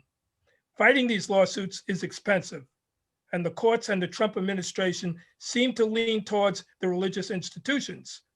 It's a nationwide problem, but there's a major issue in Rockland County, and I guess in Westchester too. What is your view of RLUIPA, and would you advocate in Congress to amend the law, and how, or just void the law and either start again or not? Mr. Perrietti is batting leadoff. Okay, yeah, I would absolutely be in favor of voiding the law, but if we have to settle for amending it, that's fine. Right now, our LUPA gives an advantage to homogeneously ethnic religious communities over ethnically and culturally diverse neighborhoods, because it makes it easy for these religious congregations or groups to block bust stable, diverse, thriving neighborhoods, because they can pick a piece of marquee property and then buy it and then build something that is not in this, it will change the character of the neighborhood, and then you have a rapid demographic transition. It's compounded by the fact of the blatant housing discrimination that goes on in Rockland County. A lot of these religious developers will build high density housing and claim it's going to be open to everybody in the community, but when it's done, it's only occupied by members of their religious sect. There are some blatant examples of this in Spring Valley, right on Main Street, where you have these big, beautiful buildings built in communities of color, but when they go to, when they sell the units, they go all to people of these Hasidic or ultra-Orthodox religious. Time's up. Mondale Jones, for you. I grew up in Spring Valley and I live in South Nyack today. This issue is deeply personal for me.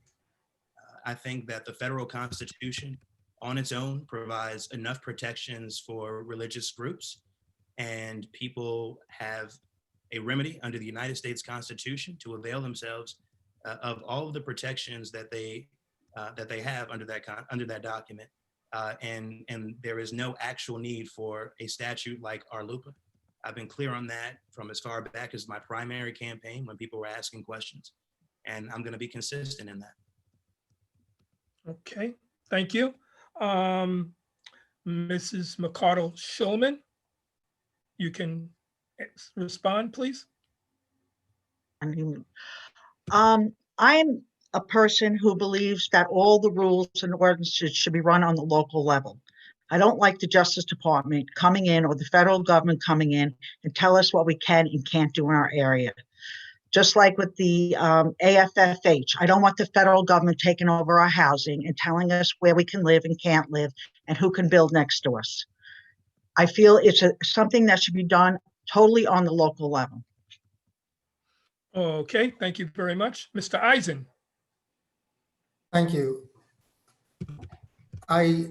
I agree with the principles of RLUIPA. I disagree here a little bit with Mr. Jones that the Constitution on its own provides the protections. They don't actually provide the protections. And before RLUIPA, there were definitely instances where federal intervention would have made a difference. Like Maureen, I'm not a fan of federal intervention, and I do believe that local zoning should be local, but I do think that there should be some space where places of worship are protected. That being said, you don't need a house of worship on every block. So I would amend the law so that it takes into consideration certain types of densities so that it isn't a mockery. Further, I would add, I have a PhD in Talmud and I understand that side of it. And I can say that according to Jewish law, abusing our lupa is not kosher. Okay, thank you very much. Sonia? Thank you, Steve. Okay. Next question. Commuters in Rockland have long been shortchanged by Metro North, which consistently treats west of Hudson service like an afterthought. For years, Rockland officials have threatened to pull out, but there really is no alternative. What do you propose on the federal level that can make meaningful change happen to our commuters, given the president's withholding critical aid to New York State? Mr. Eisen. Thank you. I'm a strong proponent of building a rail line across the Hudson. I think it was a pretty big failure of the previous the current Congresswoman that she really didn't bring any money in for that specific project. And a project like this isn't really about leaving the people west of the Hudson behind. It's about leaving working people behind. It's about leaving people who work on minimum wage behind, people who can't afford to drive their car and pay for gas and for tolls every day behind.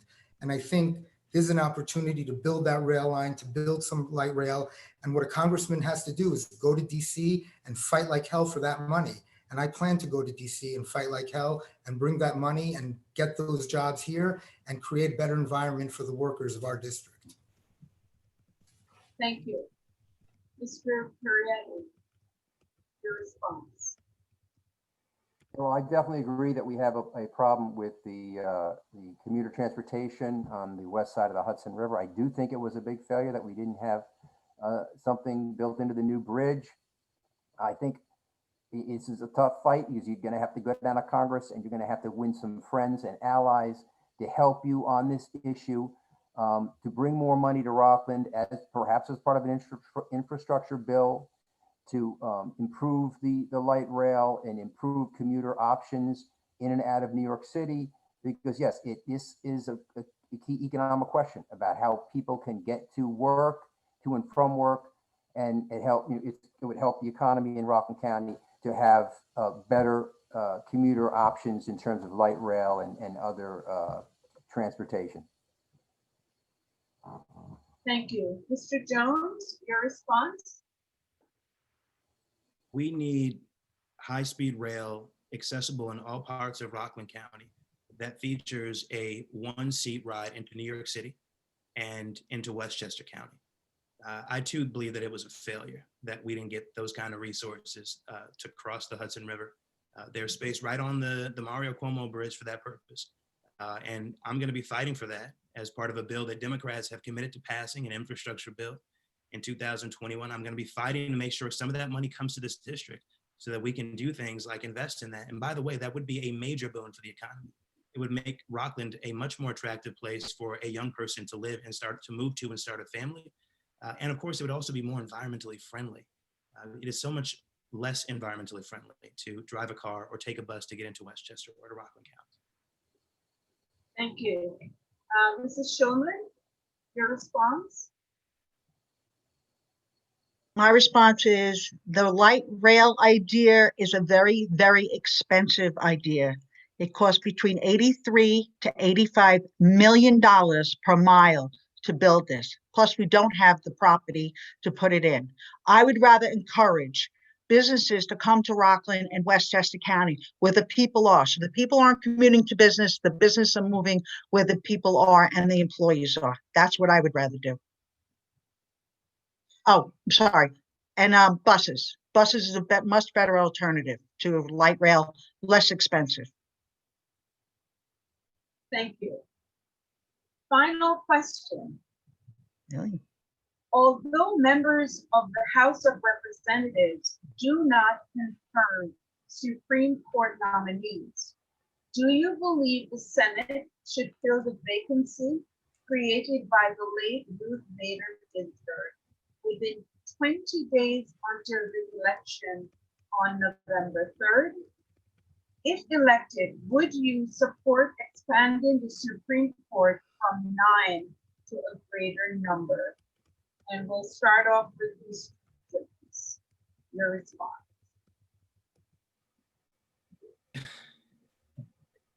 We have a conservative, hyper-partisan majority on the Supreme Court that is hostile to democracy itself.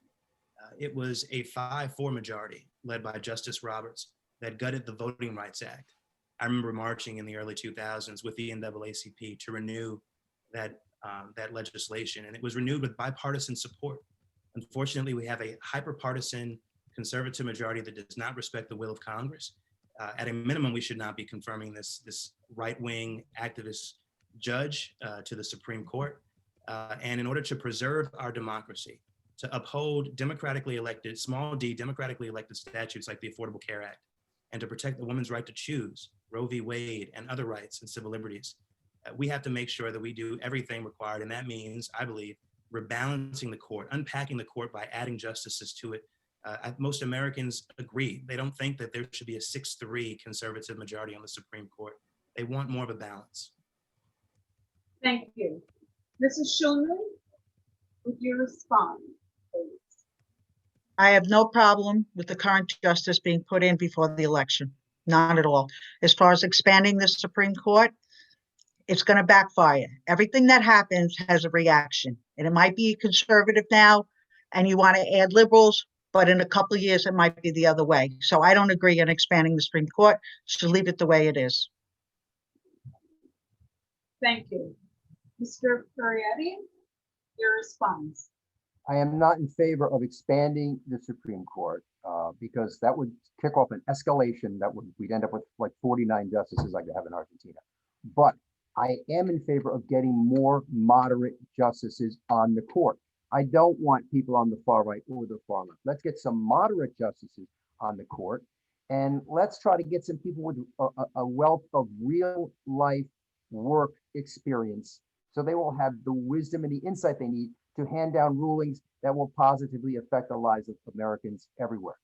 So I don't think we need to expand it. We need to have a better process. I think it was a big mistake for Harry Reid and then the Republicans. They both have a hand in this, where they did away with the 60 vote rule to approve justice. When they had that rule in, it was much more likely that you're going to get moderate justice, because both sides have to work together to get a justice that they can approve. When that went away, now we're in a real problem here, because the court is shifting, I believe, too far to the right. We should have a balanced court. So I would hope that they wouldn't fill the vacancy, in the hope that we could get a moderate justice if we wait until the beginning of the next term.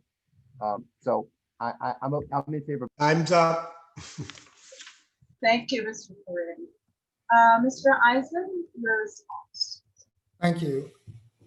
I think this situation with the nomination of the most recent Supreme Court justice, and then obviously what happened when President Obama nominated his, just highlights the partisan hypocrisy that exists in Washington, where literally the exact same people are making the opposite arguments. And just let's look at the Kavanaugh nomination, where the big fight boiled down to an issue which was really a personal matter between a man and a woman, and then the adjudication of it and the decision-making was totally partisan. An issue which is non-ideological was voted on partisan. And again, here we're seeing the hypocrisy. I just wish that people were consistent, and I can assure you I'll be very, very consistent. And I would also want moderate justices on the Supreme Court. Thank you. So, Mr. Eisen, you have the mic, so we'll ask you to give your 2 minutes closing statement at this time. I had the mic, but I already muted myself. So I don't know if that counts as having the mic, but I'm back. First, I have to say that, we had a debate yesterday, we had one today, and it's almost hard for me to go out now and fight with everybody. It becomes more human. I almost feel like we should have more of these debates, maybe even in person, and who knows, I'll drop out of the race probably. I mean, I'll like everybody too much. And I think I think that's the kind of person I am. I'm a community person. I like to get to know people. I like to meet people. I love engaging in dialogue. I also love a good fight, and I love fighting against bad people. And if I think somebody's bad, I could fight like an animal. But until that point, I really want to be everybody's friend. And that's what I want to do here. And should I win, I would love the support of all the people who are running in the race. And should I lose, I would love to support the winner in those things that they all believe in. And I think we all agree about taxes, which you didn't ask about. And I think there's some consensus about making some improvements to transportation, whether it's light rail or otherwise. And I'd love to contribute or to lead the charge in fighting for the district, regardless of the outcome of the race. I believe in strong communities, and I believe communities need to get the money far faster from the federal government. I think there are a lot of big unions, big institutions, state, municipal governments that kind of get in the way. There is a way to move money directly into communities.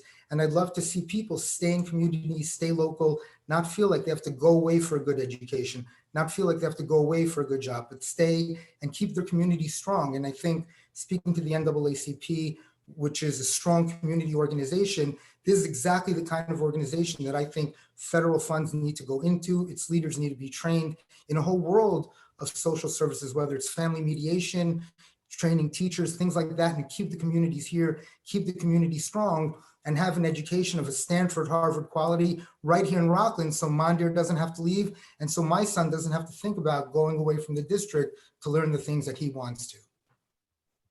Thank you, Mr. Eisen. Mr. Peretti, 2 minutes closing statement. Yeah, I mean, one of the main reason I'm running is local corruption and national dysfunction. I have been involved in a long-running battle against corruption and malfeasance at the local level in Roundhill and Rockland County for many years. And I think we have a very high level of frustration with the fact that we don't have any allies at the state level. The state seems to turn a blind eye to these issues. And so we feel we need to take these issues to the next level, the federal government. And I want to highlight these local issues. I'm not afraid to talk about. I have a well-worn record of speaking out and blowing the whistle on these kinds of things. And I want to take that down to Washington, where I can find allies and friends who will work together to pass legislation that will alleviate some of the concerns that we have here. The concerns about corruption, unfunded mandates, housing discrimination, educational equity. And so that's one of the reasons I really want to go down there. The other reason is that we have national dysfunction. Our politics have become so polarized that the gridlock and the paralysis is endemic. We need more moderates in the Congress so we can begin to build a moderate caucus of legislators that will work together to pass balanced, middle of the road, common sense legislation that will work for our communities and our country. I just want to make sure that people don't think that the outcome of this election is a foregone conclusion. I will be backed up by the full weight of the Preserve movement in Rockland County, which is a huge chunk of votes that is getting bigger and bigger with every passing day. We can unite those votes with independents and moderates on the center left and the center right. We can easily win this race right up the middle and make history by sending the first representative from New York to Congress that was not backed up by one of the two major parties for over 70 years. Thank you. Thank you, Mr. Peretti. Mrs. Schulman, your 2 minutes closing statement.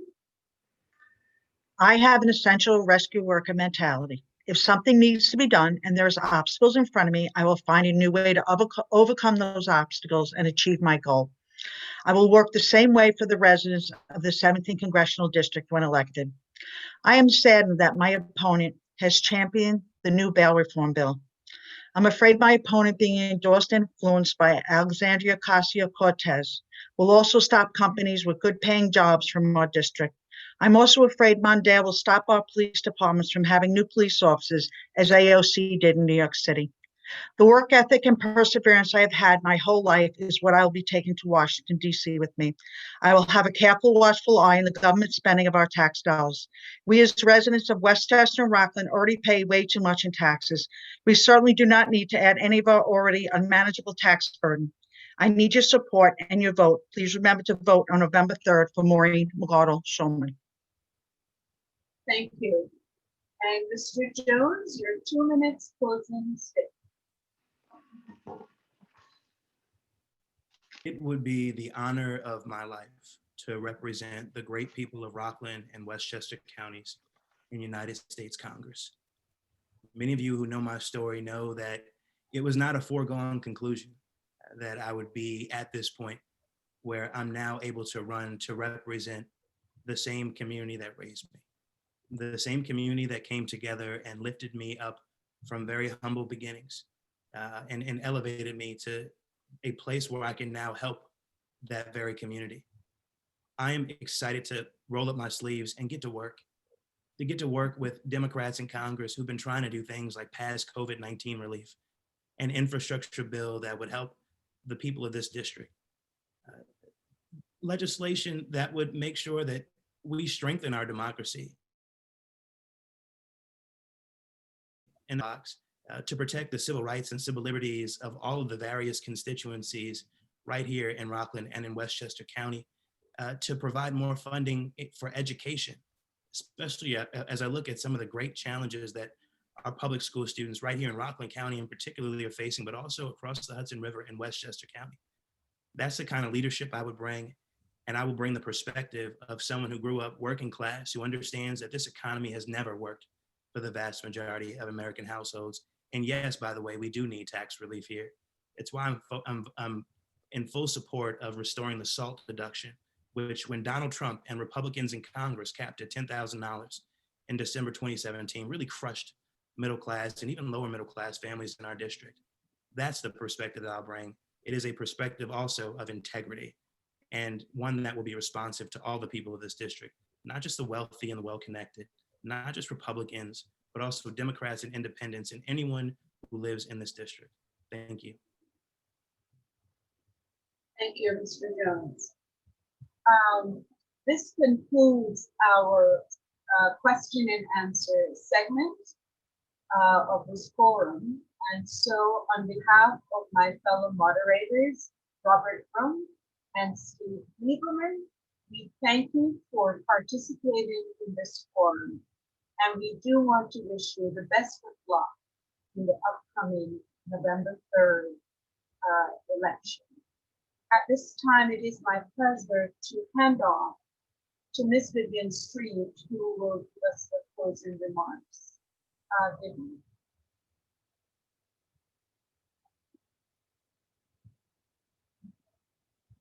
Vivian, you're muted.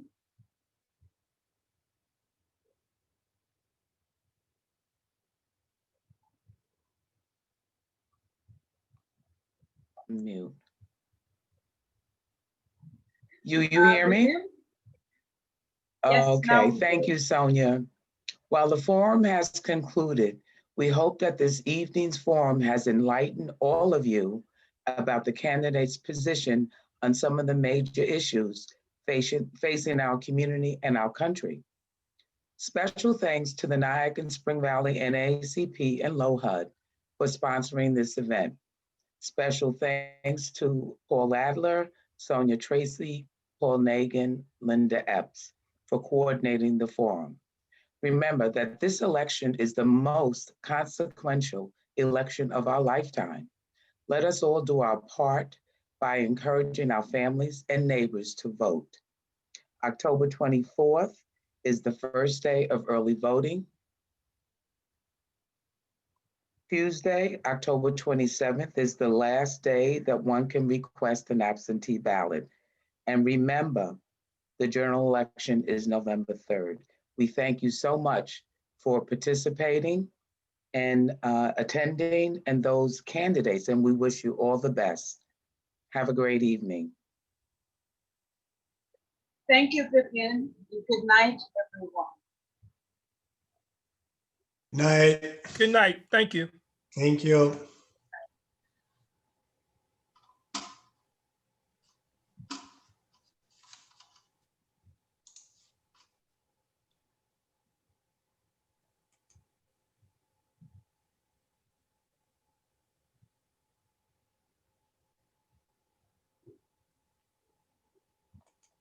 Okay, I'm trying to hang up. I can't.